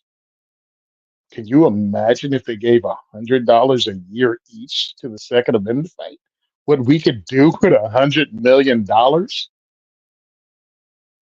We could get outside the state and fund fights in other states, fund Supreme Court cases, and also get behind Second Amendment advocates and fund their campaigns in this state. Like that's what it'd be like if we got on the same page, just as firearms owners, and say, hey, we're going to protect this right. I'm going to add again because it's happened before. In 2013, it happened all over the country. We as a community weren't, we were all focused on the cameras were all focused on ourselves. That's why I'm the way I am as far as my attitudes about how the community hasn't developed much. Because the problem is when we're all focusing cameras on ourselves and trying to figure out how to get our cameras to places, we were all individuals as far as the content creators in 2013 era. We didn't document what happened. Like there was no journalists documenting it. We have a couple of journalists now, some bloggers and stuff, but nobody reads blogs. So they're just quietly watching and murmuring to themselves. Sorry, but not sorry. That's just the way it is. The main people with the biggest cameras and stuff, though, were only paying attention to whatever was affecting them. So we didn't really get to see it. But some of us that were, I don't want to say like we had all seen or we knew what was going on. It's just that some of us weren't looking at the headlines during that time. So I seen a lot of the rallies and stuff that got started in 2013 as a result of like, we got to do something. Let's have a rally. And then, they did a rally. Let's do a rally. And then it would be, let's do something online. Let's do something online. Start an organization. How many organizations got started in 2015? We've talked about that. So this isn't the first time that we've been in situations like this, and it's not the first attacks that we've had. So, the way that we react and stuff is it's always different. I mean, in '94 we had no internet, and in the reaction to the 95, I should say, the reaction to the '94 assault weapons ban in 1995, I always talk about because nobody ever talks about it much, but literally everybody who touched it was out of office. And there was no YouTuber telling them to do that. There was no talk radio telling them to do that. There was no newspaper telling them to do that. That was just everybody going, oh, that was horrible. We'll never want that to happen again. So let's remove everybody from office. And I mean, like everybody that touched it was gone. And it wasn't until really 2013 that the party who hates guns decided, let's put this back as a player and see what happens. And they had a couple of things to draw on, to exploit from, and a relatively lax community. But they got a lot of resistance in 2013. So I don't like to act like what I'm envisioning or what I'm looking to see is something new that's never happened before. I just want to see what happened in 2013 happen again without an Obama declaring 23 executive actions to cause it. I just want to see something happen naturally based on we change the playing field, right? We make guns normal so that there's less resistance to our messaging. And then our messaging isn't be scared, you should have a gun. But our messaging is there was never any reason to be scared of guns. Why don't you lay off, like chill? That would be a great messaging to have. But anyway, let's for a little bit. No, you're 100% right. But what does it take? Because the divisiveness has been pushed so hard, including the jackholes that run around going, well, you should move then, because there are a lot of those. And then I can tell you some of the obstacles we face as firearms owners from the gatekeepers in our own community. I mean, you know about it, obviously, but the stupid people that are in the comment section that tell you dumb crap like, I should pack up my entire family and forget the pension that I've been working on for the last, decade and a half and just move based on a gun law. And then Or, just leave certain states to anti-gun, and then what do we do? uh-huh. Where'd that come from? They can't think. Don't make them think about stuff they actually type in because they just like to instigate. When someone says just move, that's essentially saying I don't want to be involved. Like Yeah. I can't figure this out. I don't want to deal with it. I can't. So, Just quit. I don't know what I'm doing. Just quit. And when I'm like, okay. And then the others are going, well, I don't want you to reach out to any liberals because I don't need them on my side anyway. Why would I want a bunch of commies to own guns? You're also a moron. The Second Amendment is not going to be saved by one political party, one race, one gender, none of that. And labeling everybody a communist is just almost childlike if their politics don't agree with you, even if they're liberal, even if they're communist, because communism can only take over if it's allowed to be voted in or forced in at gunpoint. So giving away your Second Amendment rights ain't helping them either. So it's like there's just so many gatekeepers. We don't really sabotage ourselves because really there are not that many of them. But sometimes when you're dealing with the people I deal with who had to come through all kinds of obstacles just to buy their first handgun, and now they're on the message boards or they finally join, let's say they bought a Beretta and now they're online joining every Beretta handgun group there is. There's a significant number of these jackholes screaming about, I don't want a liberal there anyway. And it's like, well, I'm a liberal. What do you mean you don't want me here? Or I'm LGBTQ, I identify as LGBTQ, or I identify as whatever. And we allow these loudmouths to keep spewing instead of going, hey, dude, why don't you shut up? Or just block them. But we allow them to spew because, I know what he means. Well, this person doesn't. They're just checking in for the first time after being told their entire lives that gun owners hate them because they are Black, Asian, Hispanic, women, LGBTQ, liberal, Democrat, and now you pretty much reinforce the negative stereotype of the gun owner because you have to spout off. Who are you trying to impress? Well, okay, so again, it kind of depends. Back in the day, this would happen more like in around 12, when the first liberal stuff started coming around. There was been liberal stuff on the internet for sure, because a lot of the people that built the internet are liberal, but they were so liberal, and actual liberal or whatever it's called, that they were open-minded and let the gun stuff be on the internet because they didn't care. And then it took a while before systems or whatever, people or whoever, whatever the systems are, created things that put guns in with other vices and don't care about, kind of steamrolling us with drugs and crime and, other stuff that's negative on the internet, let's say, or just vices, I guess. They see no redeeming value in it now, at least on most platforms. But anyway, I'm getting off topic. But I know that there are people from back in the day, and I noticed from going to gun shops my whole life and then trying to go around taking pictures of gun shops for a number of years, that there's people that are, I'm going to say, gun shy because the media was a weapon. Like the media would come in and go, like for the longest time, media would come in and go, hey, it's the 4th of July. What's happening at the gun shop? And you go, hey, we're having a big sale on turkey guns. And they'd go, okay. And then on the news, it would be like, there's a big sale on turkey guns at the gun shop, and the tire shop has a sale on tires, and blah, blah, blah. And then it's somewhere in the 80s, 90s, maybe somewhere, maybe the early 2000s, maybe the 90s, whenever it started to get a little bit more politicized, probably the 90s with assault weapons ban and all that shit. They would come in and go, hey, can we take a video of your shop? And then they'd be like, kid got hurt with the guns, and here's a gun shop picture. And it's like, hey, I don't want to be associated with that. Like, I don't want you using my gun shop picture on the news anymore. And they'd go, yeah, whatever. So now for a long time there, I'd say most of the 2000s, the gun shops and anybody who was doing anything online, not anything, but a lot of stuff that was done online was just assumed to be media, and gun shops want to have nothing to do with it because they're gun shy from the 90s. But that was excusable then. It's now 2024, and we've gone through multiple versions of different technologies and awareness and stuff. Nobody goes on TV and looks at anything. Networks don't have any power anymore compared to so many different options.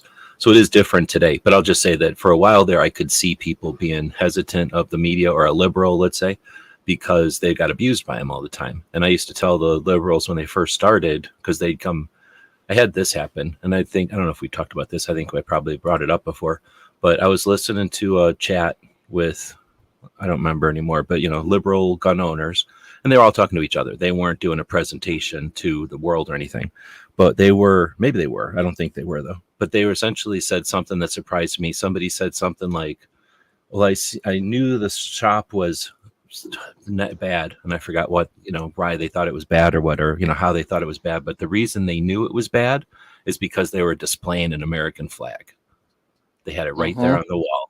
And I was like, well, I tell you what, you seriously have a worldview that I don't understand, because what the fuck, an American flag is essentially like having a wall painted white or yellow or something. Like, some people put them up as decoration. Some people put them up for some reason. Some people, you can have as many reasons to put up an American flag as you can to have like a window curtain or blinds, like, I don't even see an American flag anymore than a decoration choice.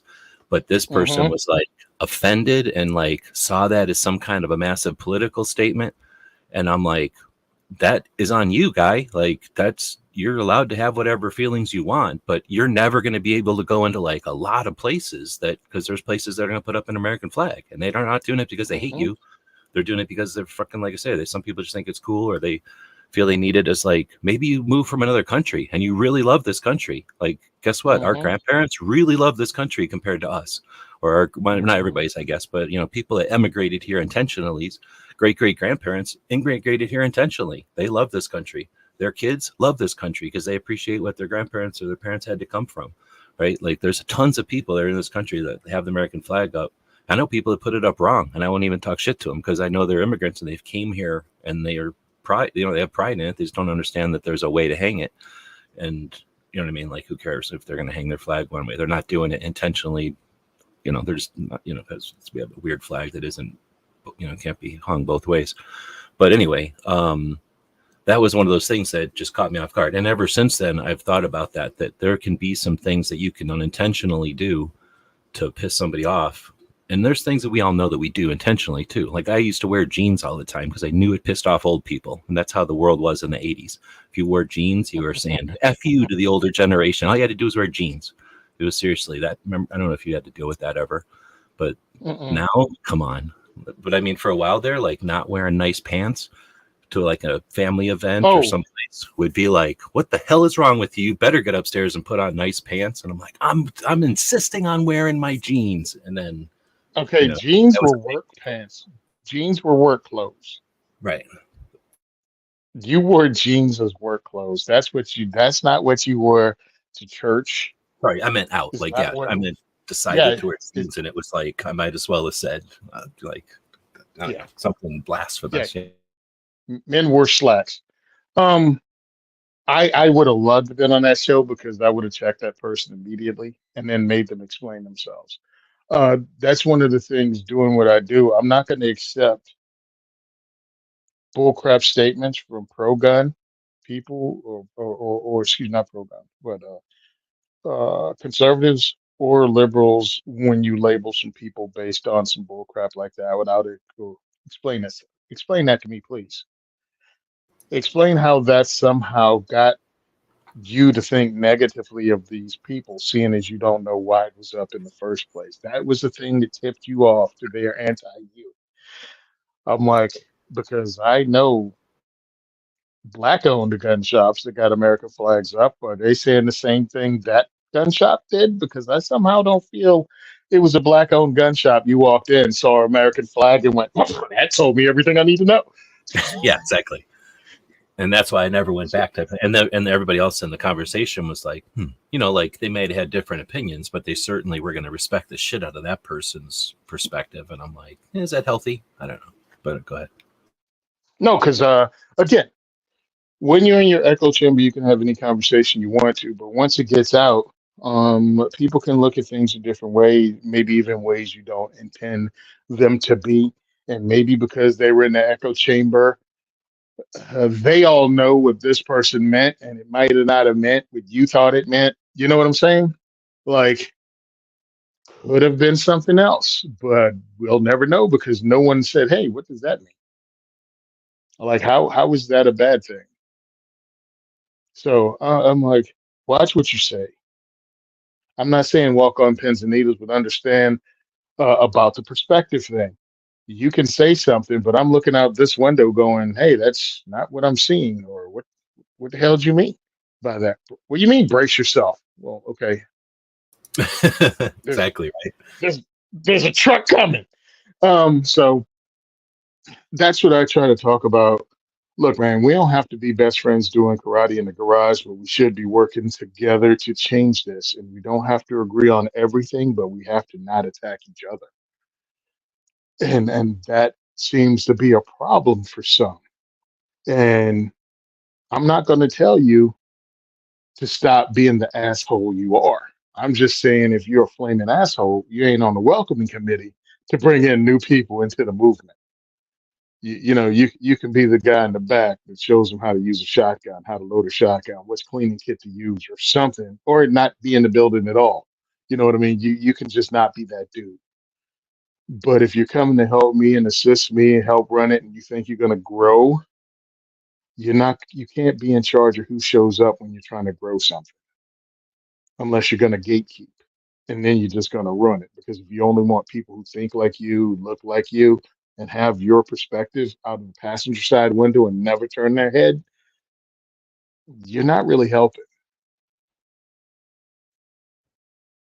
We're going to win this with a coalition, I feel, of people coming together going, I don't care what party you're in. You're not stealing my rights away from me and telling me you're keeping me safe. And that's just not the Democratic Party. It's also the Republican Party, which, if I believe the news blurb of the Republicans cutting down on the number of their platforms and changing the Republican platform to 16 pages from 38 pages, they pretty much took the Second Amendment off and worded it differently and just saying they're going to stand for civil rights. They don't mention the Second Amendment. Well, that's not.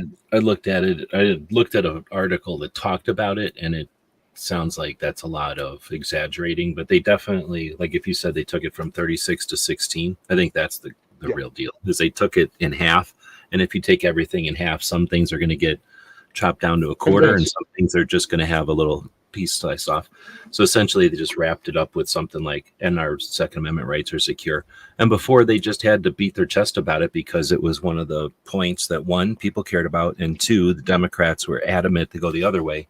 So they got points by making a big point of it. But they know that the Democrats, are entrenched in not giving a shit, so they can kind of give it lip service because they essentially figure they just have the vote of all gun owners, which is arrogant, and they should be working. They should feel like, a better approach, in my opinion, to be like, hey, we still want to work for your vote. So this is our position, but whatever. I'm not a Republican. I'm not trying to defend them, but I know what you're saying. I think a lot of the articles or titles out there are clickbaity because what I read from NSSF made it sound like they essentially abbreviated it. They didn't remove it, but they abbreviated it. And some people are, considering that. Yeah, so I was actually watching a video from a friend of mine, and she went into it exactly the same way. They've reduced it, but they were trying to play it off. My whole thing is they took that out because they're basing it on the assumption they got all the gun owners' votes. And I'm like, bro, I live in New Jersey where the Republicans aren't really Republicans as far as coming to our gun rights. You know what I mean? Like, that is not their priority at all, and they're totally willing to reach across and make deals with the Democrats to crush our Second Amendment rights. I mean, one of the pro-gun guys, everybody, oh, we just love this dude. Well, they banned 5.7 ammo here in Jersey, armor piercing 5.7 ammo, and we were questioning, like, why even include that bill? Why are you even voting for that? It's like it's already illegal on a national level. What are you banning it in Jersey for? And the Republicans spoke up and went, well, I mean, it's no big deal if it's already illegal nationally. What difference does it make if we make it illegal? So now at this point, you're just passing laws to pass laws? Like, you want to make slavery illegal again, too? I mean, it's already illegal. It's like you're just making noise and you're agreeing with stuff you don't have to agree to. Push back, say no. Even if it's already a law, say no, because it's stupid. If you know anything about ballistics, fine. My 5.7 pistol might not pierce your vest, but that 5.57 coming out of 20-inch barrel will blow right through most of it. Just the regular stuff. So in essence, you did nothing. Ice pick and a hammer. That's. Mm-hmm. Ozzy had. I'm gonna go out of. Well, I was gonna go out of order. I guess I'll go back in order. But Gunswatter made a great point there. But Ozzy said earlier, FOID cards, 3-day waiting periods, gun and magazine bans don't work. Just look at Chicago. And that's frustrating because I guess so many ways to go on this one. Obviously, the news that we've been given this week or whatever since the 4th of July is the number of people that killed each other or got hurt or killed in Chicago over the 4th of July weekend. I was going to say, though, I guess I'm going to sum it up with, because I had a bunch of things I was going to say about this one. I'll let Tony dig in, but there's a lot of people that have a lot of money that either must have come from Chicago or have some interest in Chicago. There must be some kind of boots on the ground efforts being made. And I like to think of things like gardening. I think community gardens are super cool because then it uses places like, an old run down something or a vacant lot. It makes use of something that might be neglected or unused, and then gives everybody something to do, something to have as a uniting thing in a neighborhood or community or whatever, potentially make money on it, right? If you had a big enough garden, enough volunteers, or however it works out, you make, let's say, I don't know, whatever people like making, right? And then you have that to sell as a commodity or something, but then you're getting fed. So I think it's like win-win-win. But there could be a million things. Like, let's say there's a town that's in an old broke down industry, right? I don't know, cars or clothes or some of the industries that have taken off to other countries, repurposing those places and turning them into some kind of industry or small business thing You know how malls were? Like, what if a mall was put back together with a bunch of different small businesses in it? Not franchises, but like actual small businesses doing stuff so that it's like a one-stop shop for somebody in the community that's walking distance.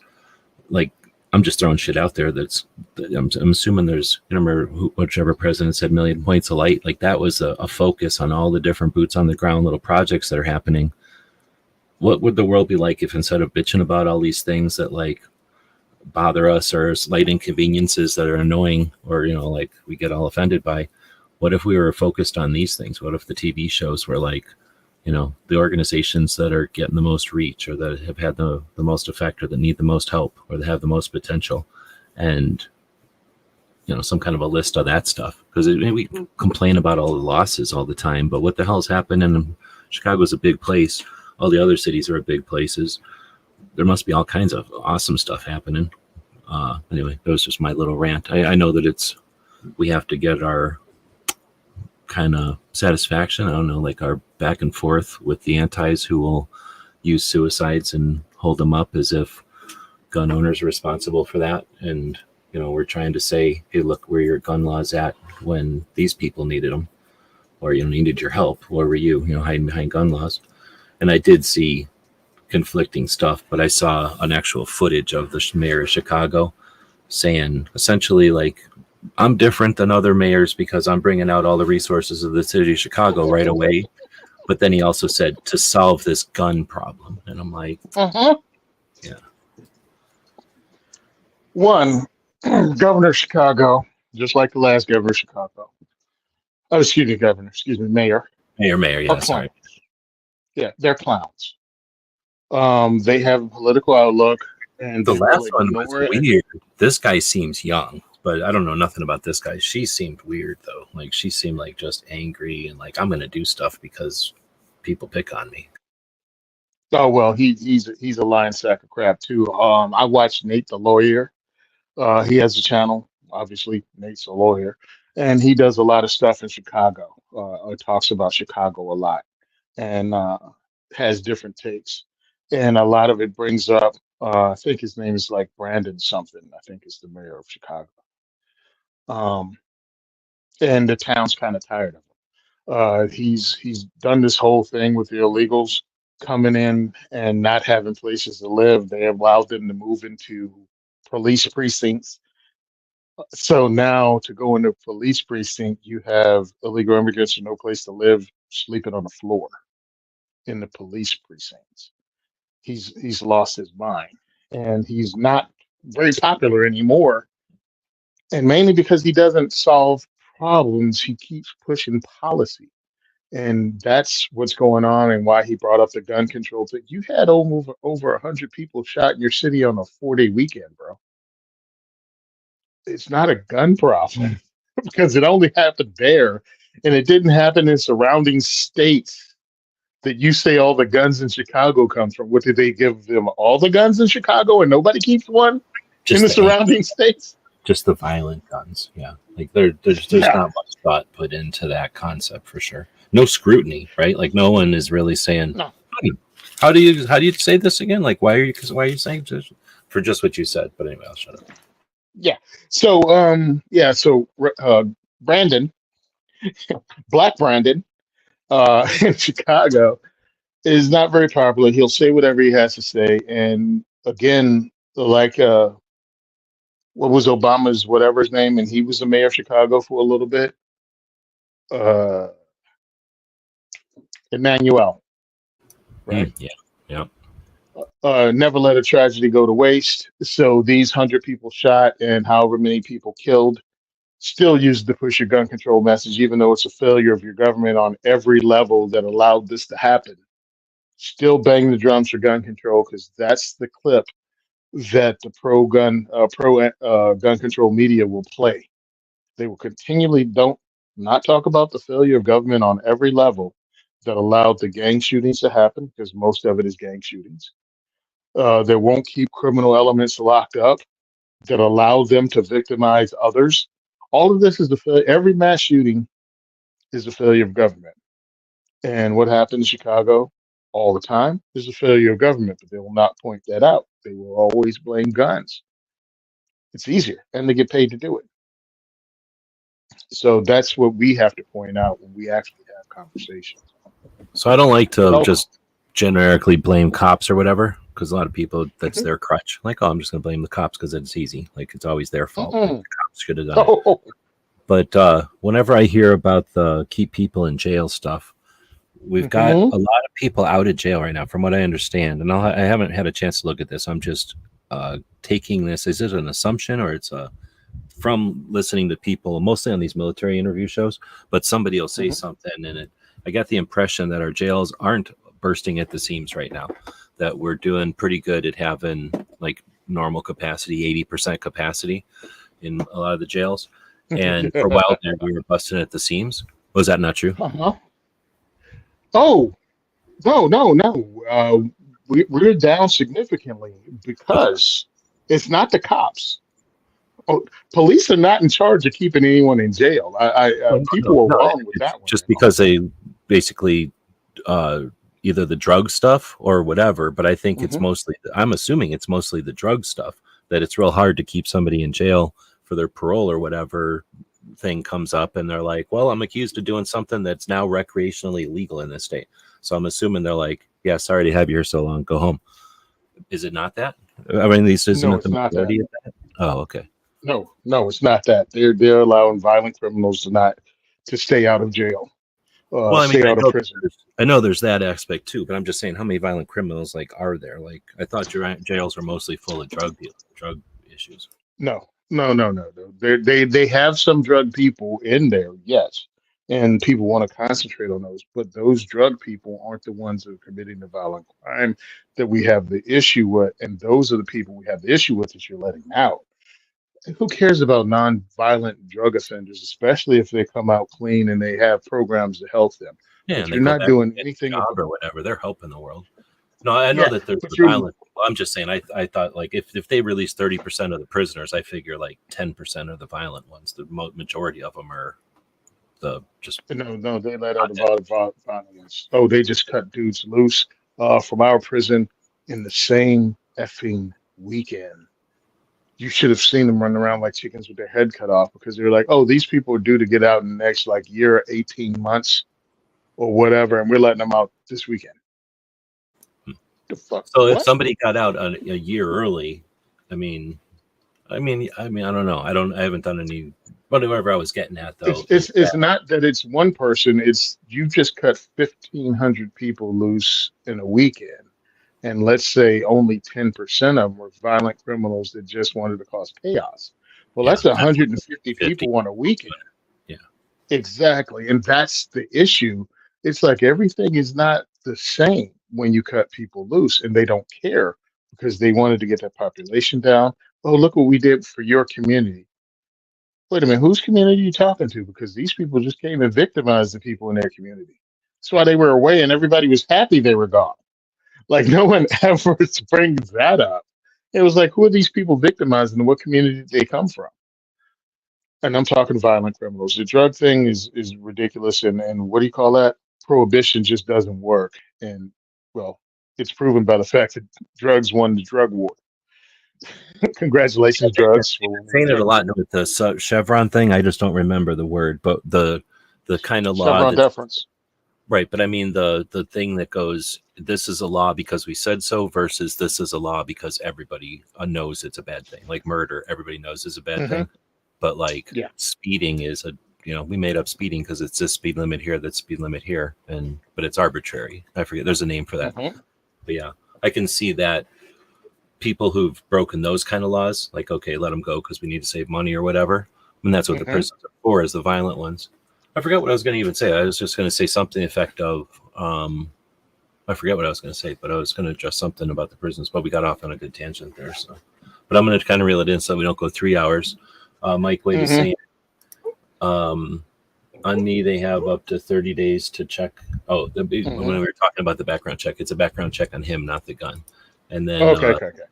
New York Outcast was saying, don't give him ideas. I was talking about the cars, hey, why can you buy this car? The car's been in, has speeded 4 times in its lifespan.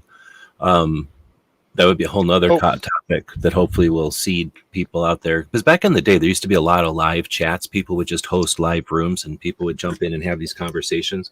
And I like to do these shows to kind of hopefully start some conversations around water coolers or at the gun range or something. But right now, like those self-driving cars definitely have a lot of cameras. Think of like forward and then probably another one up by the rearview mirror, and then in each blinking light, so one on each corner. There's probably one in the back. There's probably some more. So you're probably thinking like 16 cameras easy to let that computer brain know if there's a ball bouncing on the street or a little kid running out in front of it or another car or whatever else. So those things, we already know that they are all essentially all living off the same brain. Like once one of those cars figures out what a bicycle looks like from this angle, every single robot car knows what a bicycle looks like. And that's how they get so smart and how they get so safe real quick. But there's two levels to this. One would be, what's the future like when, I'm going to say when, because I can't imagine why it's not going to happen. Whoever car company, because more than one car company will have these fleets of vehicles now, like UPS will have one, Amazon will have one, the police will have one, Uber drivers will lose their jobs to a crew of them, right? Delivery drivers will probably, be a thing of the past. At least local deliveries like newspapers and stuff could be happened by these kind of vehicles. So once somebody's got these vehicles, they're going to go, hey, police department, why don't you give us a tax break and you can watch out these cameras anytime you want. And now the police have roaming, observable things all the time. And maybe they say, yeah, we want to rent them 100% of the time. We want to look through all your vehicles 100% of the time. And then we're going to go to Amazon and buy a piece of AI or have a piece of AI built that determines how many times people walk inside of everybody's house. And have you ever seen this? I think we've talked about like where they'll have the AI policing where it'll look at a street and it can tell where the drug dealers are because like 1,000 people walk up to that house and walk away, where everybody else just has a normal traffic pattern of coming home from work or whatever. And, once they apply an AI filter or whatever lens, an AI looks at a video for a while, it can kind of track everybody on the video and go, oh, okay, I see where that guy went. I see where that guy went. I see where she went. I see where that guy went. I've seen how long they were there. And once they lay that down, the police can go, okay, here's the drug, here's the places where they're buying drugs or whatever, because either they're selling lemonade or they're selling drugs, right, or cigarettes or something. But once they can do that with cars that are driving around, and it's not just on one street where they decide let's pay attention to what's happening on this one street, which is probably what they're doing now, is like going, where are we getting the most reports of people's loved ones losing all their money to drugs? Well, they're going down to Jackson Street or whatever. So then they go put the camera up all up and down Jackson Street, and they figure out, oh, okay, either these cars or these houses are selling lemonade or something, and they go knock on the door, right? Well, what if the cars are doing that? They don't even have to decide to put this thing up on Jackson Street, and every street is Jackson Street. And now they just tell that AI, pay attention to what one person's doing, paying attention to what this type of person's doing. Anybody that goes to that store, where do they come from and where do they go? How far away are we from that? Social scores people are worried about are like what our phones are aware of. But at this point, we've had a barrier between the government, on the surface and our phones on the surface, right? Whether or not that's behind the scenes, who knows, but they're not acting on it if they are. But, we are essentially walking around with little homing devices constantly that know exactly where we are because our phones know exactly how to talk to our phone systems. But if they wanted to get all that data from the outside, having every robot car be reporting back to a big AI brain, is that Skynet? I don't know, because it doesn't have we hope it doesn't have an intent, but it would certainly be aware of everybody and where they're going and all of our patterns. And then when they go, what? How many people are going to Arby's too often? How many people are going to that store that sells too much gluten too often? What's too often? And then what happens when they... Anyway, I thought that was interesting. But then what if they throw all that on top of, or they take all that data and feed it to a large language model, what we call AI today? That would be like the computer in the Star Trek movies, the computer that runs the spaceships, how that computer just knows everything about everybody. I think that's how you get an AI that knows everything about us. Because right now the AIs read the internet, and like somebody like Tony, who has his name all over himself and does stuff on the internet, I could go to the AI robot and say, tell me about Tony Simon. I should do it right now.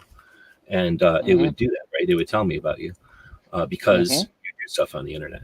But in the future, if you tell the robot cars, put a large language model on them, and then say, tell me about Tony Simon. Now it's not like, oh, Tony lives in New Jersey. It's more like Tony is here right now. Tony just came from here 5 minutes ago. Tony's car is still warm. It's like it knows a lot more about Tony. Anyway, so I'll throw that out there. I thought that was an interesting one of the things from those vehicles, though. And I'll go ahead and put that out there because doing what I do and working where I work, I am not anti-cop. I am not pro-cop because they're just government workers. Understand they're not your friends, even though they can be friendly officers. They're doing their jobs, and they will do their job because they're not going to lose 10, 20, 30 years of their life and their pension in their future. Not. So if you want things to change, I mean, you can blame the cops if you want to blame the cops, but you really need to vote and change out the politicians and the people that make these policies. You need to join or vote at your city council. You need to vote on your local level to change what the police do in your area, in your state, if you don't like what the police do. Now, there's a bunch of people that are angry about stuff, but understand, understand that this whole defund the police thing was a bunch of people showing up not knowing what the hell they were talking about, even or what they were asking for, and they got it. And that's one of the reasons we're here now, because it went hand in hand with what the government wanted. Bad things to happen, so people demand more government. So be careful what you ask for, but be politically active if you actually want to see change. So while you're chatting there, I put, who is Tony Simon? And I was debating, should I put like Tony Simon in New Jersey, Tony Simon 2A for E? And I was like, nah, I'm going to just see plain old Tony Simon, what it would say. Now, I imagine it knows me because I'm paying for Chat GPT 4.0, right? So I'm not the Patreons. Thanks, our Patreons. We're capitalists, and there's a bunch of capitalists that throw money at us, their hard-earned money, so that we can put time into these shows. And a lot of that goes toward, most of it goes to our software. One of the things we buy with that money is Chat GPT 4.0. So that just means the only reason I'm paying for it is because it learns for you. It learns from what you've had discussions. So I'm assuming, if there's like a Tony Simon, the tennis person, I've never looked for anything tennis, it picked you. But maybe not. So I don't know if other people have, anybody can use Chat GPT for free. That's the 3, I think, still. Or maybe 3.5, but to use the one that remembers what you've talked about in the past, it becomes my little friend. I got to pay for that. But anyway, anybody who wants to check it out, see if it also picks up Tony Simon for them, because it's sort of like a search engine. It's going to give you what it thinks you want. Everybody's AI is a little bit different. But anyway, it says Tony Simon is a predominant Second Amendment advocate and founder of the Second is for Everyone Diversity Shoot. He created this initiative to promote diversity within the firearms community and to encourage people from all backgrounds to exercise their Second Amendment rights. Tony Simon is also known for his work as an instructor and his efforts to educate the public about firearm safety and the importance of responsible gun ownership. Through his events and advocacy, he aims to break down stereotypes and build a more inclusive firearms community. So I've read enough of these to know where it's putting in filler, but it knows where to put in the slices of there's a lot of meat on this sandwich. And I can see the mustard on here, like where it says through his events, or where it says importance of responsible gun ownership. That's the AI. Like you could be totally irresponsible and it's going to add responsible gun ownership because it feels like whoever programmed it told it, you have to always follow up with responsible gun ownership. So that part's a little AI-ish. It always brings that kind of stuff up. But essentially, and it uses some of these kind of, I'm going to call them flowery words, like a little more, words that we aren't going to normally just flow off our tongue, but they're super accurate. I thought this was great. I mean, I've typed lots of people in here. I think I typed in one time, tell me who some prominent YouTubers are, and it brought up Yankee. It might have brought you up in that list too, because it gave me a bunch of people, like 16 people. But it was a different project, and it was months and months ago. So I thought this was a pretty good description. It won't let me see. It lets me thumbs down, but it won't let me thumb up. I thought that's kind of lame. Like I should. Oh, that's crazy because usually it goes the other way with this. Yeah. So anyway. So yeah, one of the things I want to tell people about, and the reason I went into the cop thing and changing your laws is because it would be great excuse me, it wouldn't be great that police were able to get access to, every camera. Cameras in the Teslas that's driving by, cameras in the ATM machine, cameras, stoplight cameras. Like police gets access to all that and they're able to determine where, the trap houses are, where you can buy drugs, the street corners where the drugs are sold, yada yada blah blah. It's still up to the politicians to create the laws that or the attorney generals that are the prosecutors to even attempt to put these people in jail. Then you still have the judges, some that may want to rule from the bench and be advocates for or against stuff that determines how long these people will serve in jail or even if they go. So it's a lot more than just the cops. And that's why I really beg. I use the Second Amendment to tell people to get involved in civics and civically to fight for their rights. And hopefully I have a Venn diagram, you know what I mean, of people not only fighting for their firearms rights, but it just opened up a whole world to them of advocacy and going, oh, this is how change works. I need to be involved. Yes, we built, our forefathers built this, good or bad. I don't care what you think. But they built a system where it's up to the citizen to actually partake and make a change and make a difference. And we've been so convinced over, again, Stockholm Syndrome, a lifetime of manipulation through the media, through social media, and through conditioning that your vote doesn't count. And it's kind of like it's white supremacist and it's kind of rednecky and ooh, patriotic is the wrong word. And wanting to be involved is just a weirdo. Look at the weirdo that goes down to the city hall meeting every time or town council meeting. That's all been programmed into you that those people are busybodies.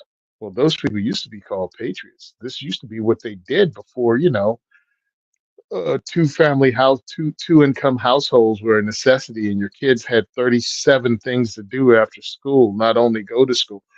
And every sports is so important, and you should freaking, follow them like it's a religion.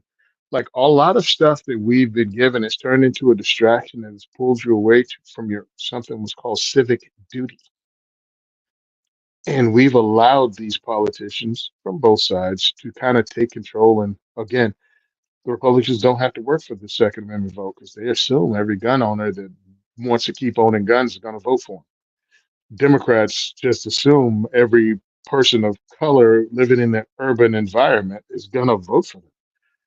And I can't sit there and argue that they're wrong because, well, they're looking at the numbers.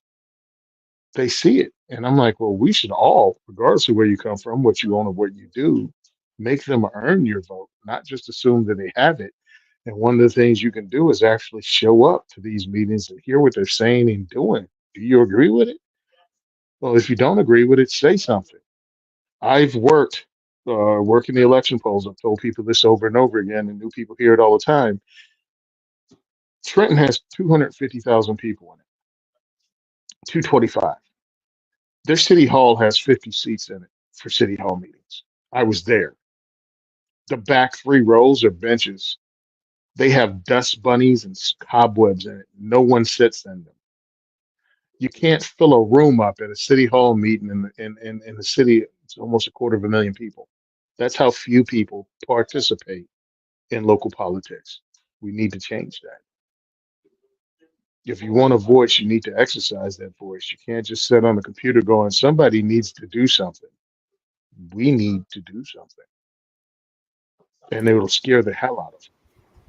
So that was something you were talking about before. You were talking about the Red Summer. And I've looked into that because I never had heard about it. Maybe if I heard about it, it had to be on some A&E documentary for half an hour. Oh, by the way, here's this piece of American history. And when you hear it from there, it's, just out of nowhere on a Saturday afternoon or something. It don't hit you like, hey, wait a minute. We're talking about gun rights. And I think it's KD who was the good one at bringing 1776, gets the room all excited. And then, no, let's talk about 1901 or 1903. Wait, no, not 1919. Well, 1919 was Red Summer. Was it 1923 Tulsa? But that was super good. That's the first time I heard it. No, it was the second time I heard it, but it was the first time I seen KD do it in a room, and I was in Chicago or something, I think. or Chicago Yeah, or it was Phoenix, beautiful. or whatever. We've talked about that before.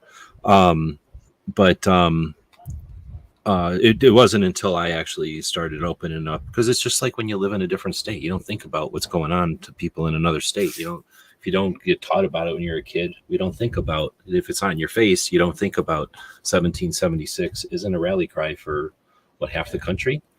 And it's not just divided by color. It's just divided by I didn't live here in 1776. Nobody in my family, they came here like just before World War II or something.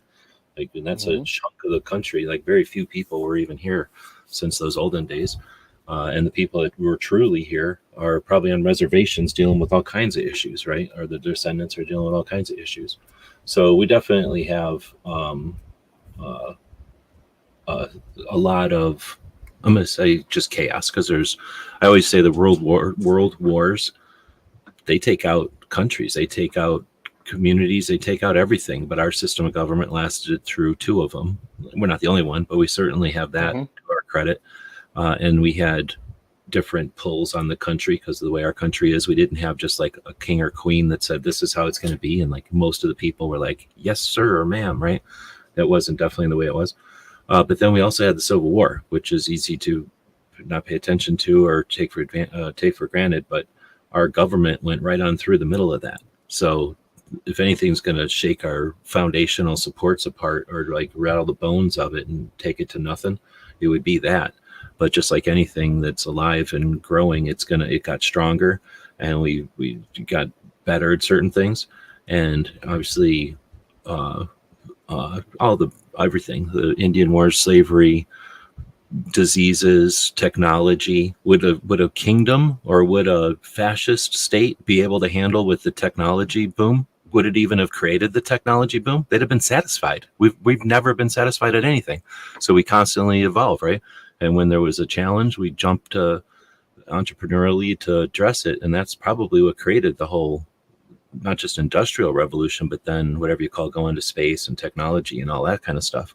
So we've had a system that allows for all that stuff, but also withstand all that stuff. And then you brought up a great point with the riots and the cyclical nature of that. I don't know what the hell that is. I don't think it's caused by the country. I think the country probably facilitates it, I think is the word. Because again, what would happen in fascism? In the guy from Italy, I forget, he's the only one that comes to mind when I think of Mussolini. Mussolini, thanks. Mussolini. A dictator, right? Like if you're like, hey, I feel like I should, like that's it. I remember when I was going to classes for stuff, they told us about what the laws were like in Italy. And if there's a riot in Italy at the time, this was in the 1980s, if there was a riot in Italy, they would back up trucks to the riot and they'd give them one warning, and everybody started hauling ass. And if anybody didn't, they would just start opening fire with machine guns on them. Like that's how they deal with riots in other countries, to kind of show us the stark differences in policing. So, we have a system that isn't perfect, but it's a system that no matter who the people are operating it, it stays there.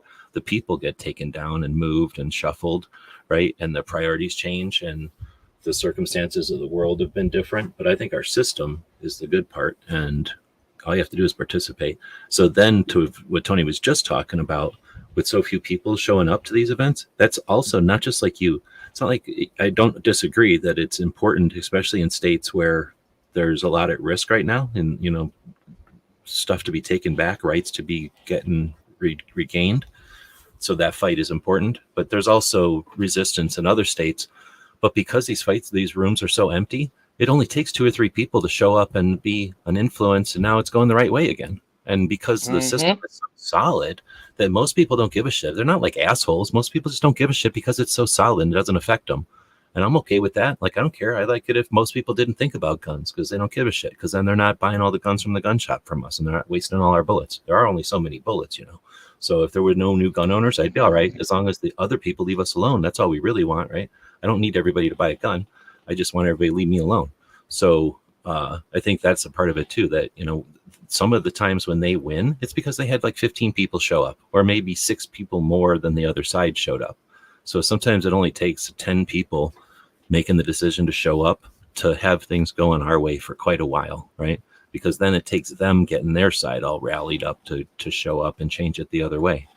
It rarely is like half the town cares and the other half of the town, cares the other way. It's more like 15 Mm-mm. people care one way and 21 people care the other way. So I had a real life example of this happen with my family, and it was beautiful. It was during the time in Virginia where Virginia became a Second Amendment sanctuary state. So people were going to town hall meetings and they were demanding that their county or their town become a sanctuary city, county, town, and they were knocking it out. Well,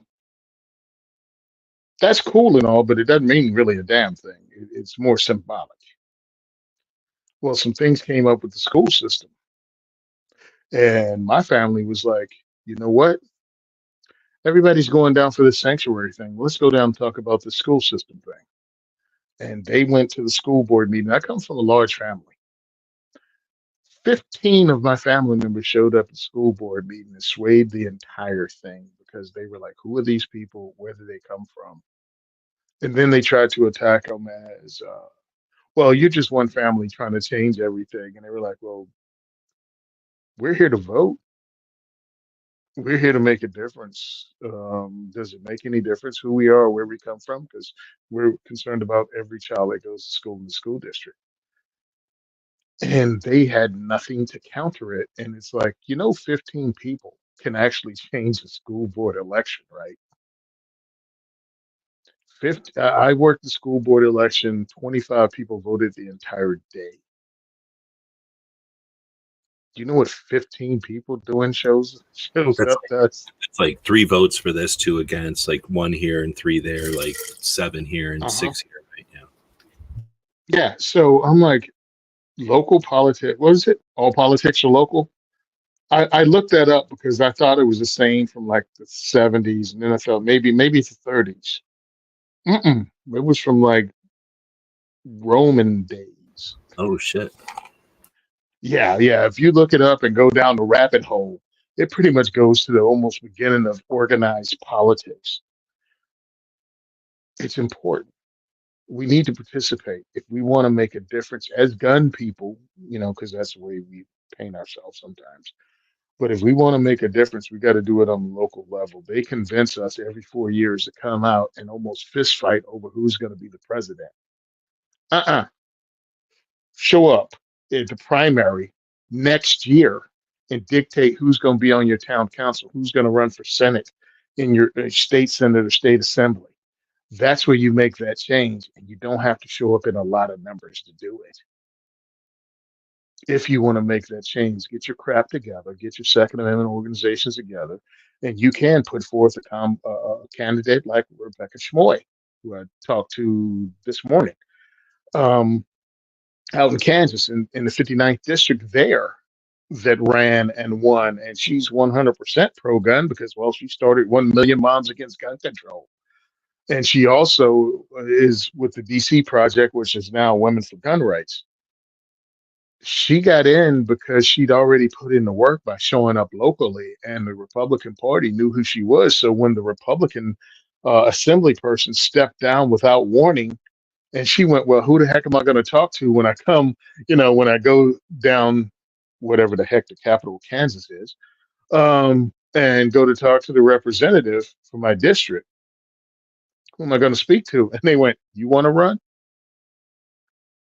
And she went back and talked to her family and talked to her job and said, yeah, I will. And she won. I pushed for her really hard because I knew that she was pro Second Amendment. We need to do that on every state, on every level, because we don't have a pro 2A billionaire. But again, we have 1 million gun owners in Jersey. We can do it if we get together, if we stop. We have to do a lot of work. It's not just one simple thing.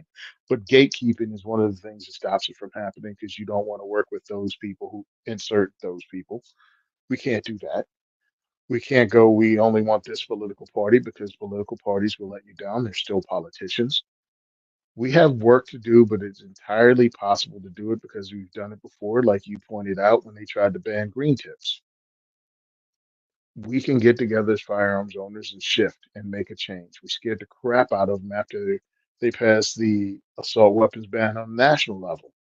All of a sudden, anybody that stood up for it was out of a job. We can do it again. And it can include other things, but I'm a Second Amendment advocate, and that's all I'm going to talk about. Because the minute they get us to bicker, they break apart the alliance. They bust it up. The coalition goes to shit the minute you start talking about something other than Second Amendment. And that's how they get us. And there's some people on our own side that won't shut up. A friend of mine came in wearing a MAGA hat at one of my diversity shoots. And I know him. I know he is not racist in the least bit. He's married to an Asian woman. He's invited me to his house, and I've broken bread with him multiple times. He was sitting beside my cousin having a conversation. Not a racist, but he's wearing this MAGA hat, which people have assigned other things to. And I went, hey, Chris, I know who you are and I know what you are, but you're wearing that hat. People look at it like the other asshole looked at the American flag and just make assumptions about you. It'd just be better for all of us if you took the hat off. And he went, dude, I'm sorry. Didn't even think of it. No problem. Did I violate his rights for wearing a hat, or did I try to reach more people by just asking them to take a hat off? I have an overall mission to grow this thing. Chris knows what my mission is. He came to my freaking event to support it. Why would he get into a fight with me at my event over wearing a hat that's really not that important and definitely doesn't say the thing that people would try to make it say? Because I take photos of my events so others can see it and others feel welcome. And if you're a white dude rocking a MAGA hat at a diversity shoot, people are going to assume stupid crap without ever considering, wait a minute, if he's supporting this dude and like 80% of the people are Black, Hispanic, or from the Middle East, and here's this white dude with a MAGA hat with his arm around two of them, smiling, I don't think he's racist. No, that's way too many, logical steps for people to take. They're going to see, look, tell you they're a bunch of racists at these gun places because they're stupid. Or they say whatever they want to online, but they'll get other people to chime in and like it, and then it'll spread, and the effed up message will be out there only because a dude would take his hat off. We have to be aware of stuff as gun people, and that's the stuff I deal with all the time. Next week's diversity shoot's going to be in Lakewood, New Jersey, which has a large Orthodox Jewish population. It's going to be interesting, the stuff that I hear in the comment sections when I post this up, especially from gun owners. So it should be interesting, but it's not going to stop me from doing what I'm doing. I don't care what they say in the comment section, regardless of who says it. And again, I have a large Muslim population that comes to my events too. So next week should be interesting. All right, well, I'm gonna switch topics. I was sitting here looking at my Instagram had I was on a tab, so when I flipped to close the tab over here, it like came into view, and it's talking about the Medal of Honor. So today is Medal of Honor Day for people that are Wow. attached to the calendar. It's been around for a long time, so eventually this little thing will come back up, and I guess it says 1862. So it's today in 1862 they started the Congressional Medal of Honor. It said something like 2,500 people have earned it. No, what would you say? Earn or award? I guess awarded it. Awarded it. Yeah, you certainly don't want to say won it. Yeah, it's not one. But I was going to get to DJ's thing here. Free anonymous health evaluation, and he's got a Walk the Talk America link. It's just walkthetalkamerica.org, spelled out, and then the word love. So walkthetalkamerica.org/love. I'm sure you can get to it when you go to Walk Talk America and look around. They'll have a link to their mental health evaluation. I was going to recommend that we don't just gloss that over. It's DJ puts it up often if he's in a show that he's a moderator on, so that he can post links essentially, and he'll post that in comments occasionally. So I appreciate that. It's one of those things that helps in the grand scheme of things, because the internet, it's just numbers, right? It has to know what to recommend to other people. And one of the factors is how often something is linked. So what DJ does there is extremely valuable. And hopefully other people are doing the same. You can literally just copy and paste what DJ put there into other people's chats. And it's a nice, just, for no reason, just the same way you might say, have a great afternoon or something. Or I'm trying to think of something else like, hey, support the local or the national level organization with 3 letters of your choice, right? Like there's at least 4 or 5 of them that people usually think of. And nobody will bother at all if, blink an eye if somebody says, hey, let's make sure we ensure our rights, like support the blah, blah, blah, and put a link. But in this case, what we're really trying to do is end this, right? Like end this bickering about if guns are good or bad. And I think in my experience now, what I've always thought and what has now been verbalized as guns are normal. That's what we need to move the Overton window back to where guns are just a thing. And bad people who use a gun are bad people, but good people that use a gun are just people, right? So guns aren't the factor anymore. And how do we do that? Well, there's lots of necessary actions, right? But all of them involve getting rid of suicide. So one, getting rid of suicide would be a great thing just for the concept, right? So it saves people. But also because most of the suicides are gun people. I will never agree to this idea that guns are extremely lethal. It's bullshit. It is complete bullshit. No one is more successful with anything than anything. That's just ridiculous. And how can they tell you what's more successful? How can they tell you if someone had intention or not? It's just a stupid thing that can only be told after the fact by people that want to keep their jobs and want to be brought onto shows to be experts. There's no way for them to say a gun is more lethal. A doctor who knows pills and poison is going to poison themselves if they want to make that decision. A construction worker is going to climb to the top of some building they have access to and jump off because they understand the consequences of those actions. So, of course, someone in the military, police, or whatever who's familiar with these things, potentially even a law doctor or a hunter, somebody who actually knows how to work one, is going to be very successful with it. So that doesn't make the thing more lethal. It's no more lethal than the ground. Jumping off of something high is going to kill you way more often than a gun because you actually have to do something. You can wound yourself with a gun. I'm not just baiting that. You will hurt yourself really good, but you will not kill yourself. Like if it would not be called hunting, it would be called gathering if guns were that magical because you could just show your gun to the prey and it would fall over dead. And it's fake. So anyway, we want to get suicide off the table. Dude, that was awesome. That was awesome. I never thought of that one. Yeah, I got to put this in my mental Rolodex, bro. That's been bothering me for so long, and nobody brings it up because it's not cool or it's not, whatever. But it's bullshit. People that are unsuccessful with firearms have never picked up a gun in their life. They hurt themselves and whatever. But not too many people are going to do that. Like you could be completely irrational or like whatever, and you're going to make a bad decision. And of course, it can be lethal as well. But same thing with like razor blades and stuff. And I don't know if people are paying attention to this, but in the 70s, it was kind of, I don't know if it was cool or it was certainly accepted or it was like a thing to grab a razor blade and to go in the bathroom and to be upset with your life or your parents because of your room color, you didn't get a phone or like you didn't have a color TV in your room or whatever bullshit drama they were coming up with. And then they quit putting that shit in movies because so many kids were like, oh, I want attention too. I'm going to go in the bathroom with a razor blade. Like for a while there, that was all over everywhere. And then you didn't see it again, right? People suggest that anyway, I think there's a lot going into this, and people that just casually pick up a gun, yeah, they're not as successful. People that are hunters and people that know what a gun does, they're ultimately successful, especially if it's you throw onto it, well, you're a dude, so shut up and take it. You're a dude, so why aren't you providing for? You're a dude, you should have been able to do this. You're a dude, you've done it before. How come you didn't do it? You know what I mean? Like, I don't want to get into it, but there's a lot going on there, and people that are getting into that decision, we want to end that, right? We want to stop that. How do we do that? By scolding them? That's stupid. By nothing after the fact is going to help, right?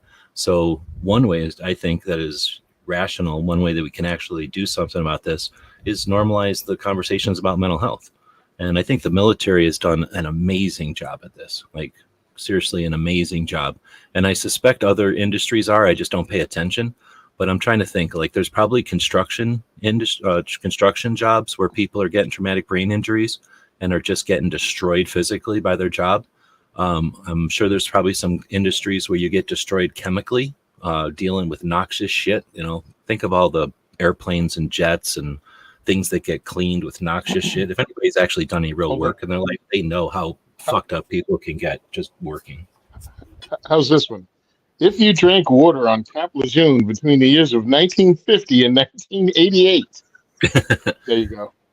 Right. That tells you how dangerous it is. But we're really good at like normalizing health concerns and stuff like that and taking on challenges and stuff. So anyway, I like the idea that this that Walk Talk America is attempting to do something by having this mental health screening. So anyway, when you're big fat guy and you've eaten a bunch of salt and whatever else is going to get you hypertension, and then you ran up and down some stairs on a 111-degree day, you know, then you take an evaluation for the first time. What's that doctor going to do for you? Go, holy shit, like, oh no, like, right? Like, tell you essentially everything you can do, start doing it, right? Like, that's the worst time to start your readings, right? Ideally, you'd go, you know what, I should probably get in better shape. You know, I'm going to go to the doctor and he's going to tell me to maybe not eat for a few hours before we do the test, so we get a good baseline is what I'm looking for, right? And you get some baseline tests and you do that maybe 3-6 months apart, and now you got a pretty good idea of where you're at. And then you start, you know, a diet or an exercise plan or some sort of regimen, right? And then they keep doing these tests and then they figure out where you're at. Well, I think that we're all okay with that. Like, everybody's got a good idea with that. Like, same thing with, I've heard of people who will, well, let's say you got like your teeth x-rayed or your arm x-rayed for some reason, and then you break your arm. They're going to go back and look at those records and compare, like, okay, this is what it looked like before, and this is what it looks like now that your arm's broken. You know, let's go in and fix your arm. And now we'll take a third set of x-rays. And now we can see, you know, not everybody takes x-rays of their arms before and after, but I'll bet you some professional sports do. Like, they probably, if you're smart and you're in professional sports and you're 25 years old, or I don't know, however old you are when you're at the beginning of a professional sports career, you probably take x-rays of your knees, right? Like, I'll bet you people that are insuring those athletes are like, let's take some x-rays of your knees and your shoulders and your back and shit, so that if you do get messed up, or when you do get messed up, they've got some before and after pictures to work with, because it doesn't cost a shit to take some x-rays of you when you're in good shape. And if, oh no, if we wasted some x-rays and you never get hurt, big deal, right? So I'm assuming they do that kind of stuff. And if they don't, I'd be surprised, right? But I'm sure they do that, and nobody's gonna blink an eye. Okay, they're professional athletes. I'm sure we do that shit with horses and with other things like cars and stuff. You know, we're gonna stress test an engine. We're gonna give it a magnetic particle test or something first to make sure that it's gonna, you know, be available through the whole race or something, and then we're going to test it after and make sure that nothing happened during the race. So I'm just saying, we've normalized monitoring things. So how do we monitor our health, our mental health? Well, go take a fucking test. One, you go take the fucking test, and you're helping out Walk Talk America, because they can now say, look how many people took the test, which has got to help them out because they're trying to do something, and that gives them some numbers to work with. But then they have some numbers to work with. They can go to some place and say, look at how many people took this test, right? Because you're using a computer. It's going to tell them how many people are taking the test, right? I'm sure it's anonymous, so it's not going to say you took the test, but it's telling them that people took the test. So it's giving them some encouragement and some data. But then you're going to get a baseline. And go take that test in another 3 months from now. Hopefully I'll somebody remind me to remind everybody to do this in 3 months, right? But if we normalize, I don't know, the first of every odd number month, taking a mental health evaluation, well, then maybe you figure out, like, holy crap, why am I stressed? I don't know. I haven't actually taken it myself. I'm suggesting something here that I don't take them up on either.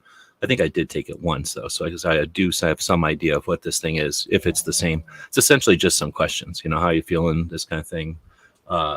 But it allows you to reflect, right? It allows you to take a second and think about yourself instead of just thinking about outside impulses or outside influences.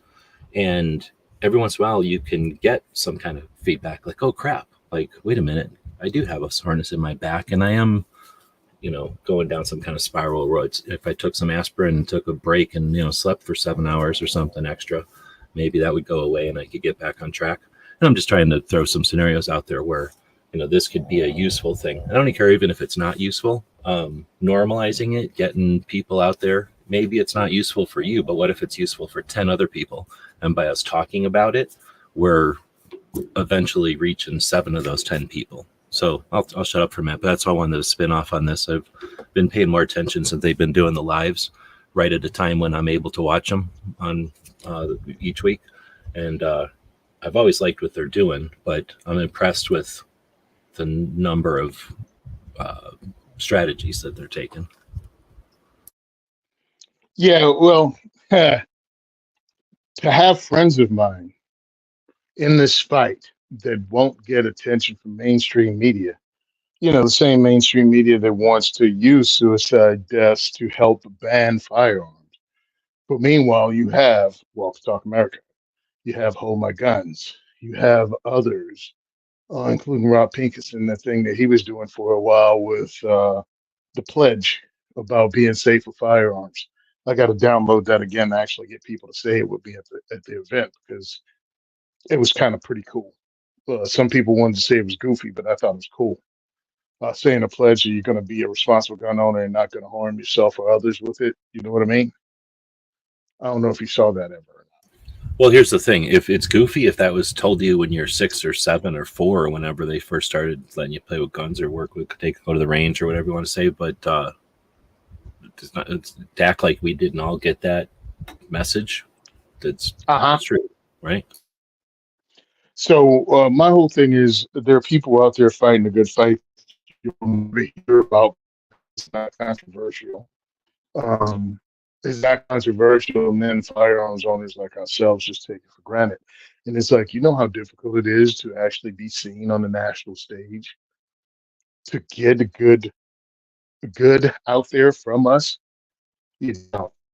So please support organizations like Walk Talk America, like Hold My Guns, like Women for Gun Rights, like Doctors for Responsible Gun Ownership. I don't even think we hardly ever talk about them. People in the medical field that are pro 2A, we don't give them enough coverage. I think I may start just making a commercial and playing it during my podcast, the 2A 4E podcast. I just came up with that now. So I think organizations like that need support. Knife Rights with Doug Ritter need support. We have a lot of people in the fight that are on our side that even we don't know about, and we need to help spread the word. You ready to wrap this up, bro? Sure, we can do that. Let's see. Yeah, we're basically just kind of wandering on topics over here. So, yeah, thanks again for joining us. And thanks, Tony, for jumping in and taking another couple hours of a Saturday to chat. Hopefully we're chatting about subjects that are interesting for you. We see a lot of people on the X. I'm getting more and more used to not having you participate, but you are more than welcome to participate. All you got to do is click on the little live. How do they participate? Here, I'll show you again. Okay, cool. I'll bring up my screen. But essentially, there's just like, for me on the computer at least, over on the left when I open up the Twitter. So let me go back to my Twitter. When it opens up, if someone is live, now will it do it for me when I'm on my own show? We'll find out. But over here on this column where it'll say things, eventually I'll get a thing that says so-and-so is live.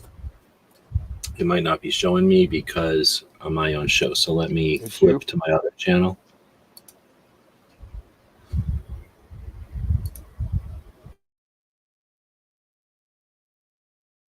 So when this channel, a different channel comes online, it should see that this channel is online or live, and you'll see a little indicator over here. So normally it's just going to show up in your main feed, and then you can't do nothing about it. All you can do is like it or whatever. But when you click over here, live on X, so I don't know where it might be on a phone because I don't actually have X on my phone. Now I have a comment. Oh, wow. Right? I can comment And I know it's happening because I can now bring it up on the screen through StreamYard. Right? So people can do it, they just don't. But here's New York Outcast over on YouTube being on the screen. So we got a bunch of people. Actually, let me look. More people on X right now. They just, it's not their style. It's not the vibe over there to participate in the shows, I guess. So I appreciate everybody watching, though. Like I say, we're really doing this for a podcast anyway. We do a couple of things on the screen, so I could totally understand somebody just listening. But I guess I grew up in a time when we didn't have a choice. We had to watch TV, or we had to read a newspaper, or we had to go to a movie. And to be honest, we did get programmed quite a bit. You know, there was a lot of propaganda either for like drink Pepsi or love the country or hate these people or whatever, right? We were getting programmed, whether or not we could liked it or not, or whether or not we, were aware of it. And I never did. It never did sit right with me, especially when we had the contrast of the internet. And I was on the internet when we could still be building it, back in the 90s, and gone through some of pretty much everything that's happened on the internet. I've really enjoyed it. And the best part about it is the interactive nature of it. And we had a little bit of that back in the beginning. And then you had to kind of be a real nerd, and it had to be kind of weird conversations, but that's gone. And now we have really fluent, really easy ways to communicate. I think what we're missing is probably translation, or at least if there is some translation stuff out there. I don't talk to enough people in other languages to use it, but it probably is magical compared to what I think it is. But essentially, we have the coolest tools on the planet ever, in all of time, I should say, because obviously on the planet, but through all time, we have like just an awesome opportunity here. I don't really care about talking to people in other countries. We do get them to come in every once in a while. I don't seek them out, but I don't like run them away or nothing. But I like our country just fine. So I really like that we can chat from all over the place, from all different walks of life, and chat about something that we're all interested in, depending on, our moods, passionate about, or whatever. But I think Tony kind of alluded to it earlier. I was trying not to interrupt you too bad, but you brought up something that I've kind of always thought, that I'm a big fan of guns for lots of reasons, but one of them is once gun owning is normalized, it's going to be really difficult to say anything is bad, because the blinders will be off. Like when we normalize guns, we aren't just doing it for guns. We're doing it for the way the world is been told about guns. They're not going to be able to be lied about anything else. Pick a topic, we're hopefully going to illuminate people in the process. It's not that we want our guns so bad, or we're so delusional that we hate other people so bad, or nothing like that. It's just that we understand that the lack of fear, it gives us all a chance to appreciate each other more. But anyway, going off on a bad tangent there. I'll shut up because I got nothing coming up. This was my end of the week show. So thanks again, Tony, for joining, but take as much time as you want. Let us know about the next diversity shoot or whatever you got coming up with your podcast. Cool. The next diversity shoot that you can find on diversityshoot.com is at Lakewood, New Jersey at We Shoot. It's going to be awesome. It's going to be a new range. We already, the guy didn't send me, or maybe he did and I can't find it. We actually have one of the first places in New Jersey to put up a guns welcome sign. Guy wasn't even a firearms owner. He is now, but he thought it was ridiculous that you would have to put up a sign saying in your business saying that people can carry. So he had a sign made up and he put it in his business and said you can carry. That pizzeria is actually a, what do you call those people? What is Jewish food? Kosher. Kosher. Yeah, kosher pizzeria. He's a kosher pizzeria, so he's volunteered to provide pizza for us at the diversity shoot Thursday. So it's gonna be awesome. And I'm happy that he's part of this very first event in that area. So I can't wait to have it. Again, it's the 18th of July in Lakewood, New Jersey. So if you follow me on X, if you follow me, that the second is for everyone, using the numbers in each one of those, second is for everyone. Please, I have it pinned to the top of my page. Please share it. Please share it to get word out. We've sold most of the tickets, but I want to sell all of the tickets. So help us out. The week after that, on Thursday, the 25th, I have a diversity shoot at Union Hill Gun Club in Monroe, New Jersey. We're only doing these once per season now because we're spreading to more ranges in the state of New Jersey. So please advertise this for me. Please spread this for me. It helps us out. It helps get word out because we become our own algorithm, not depending on Instagram or not depending on X to show it to people or even Facebook. I have it on all of those and I send out emails. If you want to join Eventbrite, go to eventbrite.com and follow Tony Simon. And anytime I put tickets up, you'll get notified and you can send them, you can forward that email to your friends or friends you have or people you know in Jersey where we have in these events. That would help a lot. I really appreciate it if you'd help me with that. We're going to have some cool giveaway items, raffle items, and we're going to be shooting a new Roth Martin 9mm polymer handgun that's actually built in Texas. This is a brand new firearms company, small firearms company, and we're going to have the gun there for people to check out. I'm going to reach out to them to see if they can send one to the diversity shoot so people can check out just another American made option. It's sub $400 for a 15-shot polymer frame handgun. I just have to talk to them about giving, sending Jersey magazines. Because 10-shot mags are where we can have, but it looks like they have 15 and 17 for people in states that don't have their rights infringed upon. But you don't have a roster they have to worry about? Yeah, we don't have a roster either. I mean, Okay. we have not a roster, but guns that we can own here. And the pistols that are on it aren't really handguns. They're really, rifle cartridge pistols.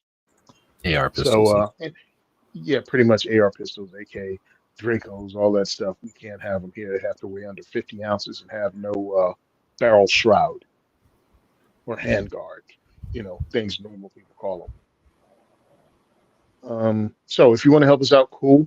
I'm also on Firearms Radio Network at the Firearms Insiders Gun and Gear Review podcast. We host the show every Tuesday at 9 p.m. Eastern Standard Time. Give us a follow on X. Give us a follow on IG. And we talk about firearms. We do reviews every week. Usually there's a review of a product, knife, firearm, optic, something like that. And then we discuss 3 to 4 other products that are new to the market. We have 4 guys on the show that have lots of experience with firearms, and it's different. I'm just getting into competitive shooting. One of our guys is a competitive shooter. Another one shoots long range and hunts. Another hunts and also just loves buying different firearms and using them and checking them out. So you have 4 different perspectives by 4 different guys when we're talking about this. We tried to get a female on, and they never really last. Not because we do anything. It's just I don't think I have no clue. I have no clue. But listen on the show. It's pretty cool. And that's what we do. So again, follow me on diversityshoot.com. You can donate to us at diversityshoot.com using the PayPal link.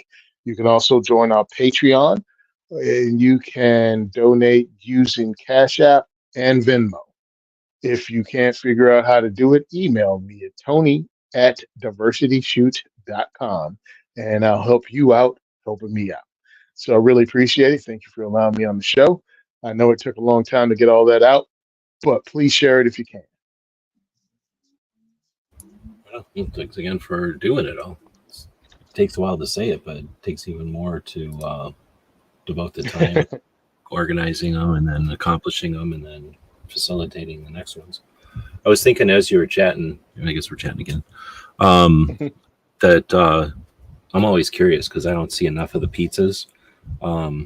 We should put like some kind of a way that you can maybe there's a way that you can just like upload pictures into a form, or maybe we can have it like pull out. Man, it would be nice to be able to just pull out the Instagram. Like if you hashtag pizza or something, it goes to your to a page on there to kind of track all the pizzas that, because you've been to enough places that it's got to be a pretty good list. Oh, anyway, heck so, yeah. Hey, just another thing, dude. We could have the pizza page. Yeah. All right. Well, thanks. I'm glad that you got a sponsor for it, and we'll chat with y'all later. I'm gonna throw a commercial up here for a couple of things, and then see everybody. Oh, and then we're going to throw everybody over to Brooke's show. Starts in a couple of hours. Suicide prevention Saturday. A consistent effort on normalizing that conversation about mental health and preventing suicide. This is Earl Benson reporting from downtown Topeka, where Gizzard Gary is rampaging through the city. Authorities have asked the public to stay indoors. They believe he will tire soon and need a nap. Gizzard Gary can normally be seen on Foul Territory Friday nights at 7 p.m. Central, Wednesday 8 p.m. for the channel members chat. Stay safe and give him the bird. Earl Benson signing off. GearWebsites.com is your source for firearms-based playing cards and books. We also have mugs, shirts, and posters with designs that we've made live. Of course, we have patches. Every Friday is Free Patch Friday. We appreciate your support. Thank you for shopping at GearWebsites.com.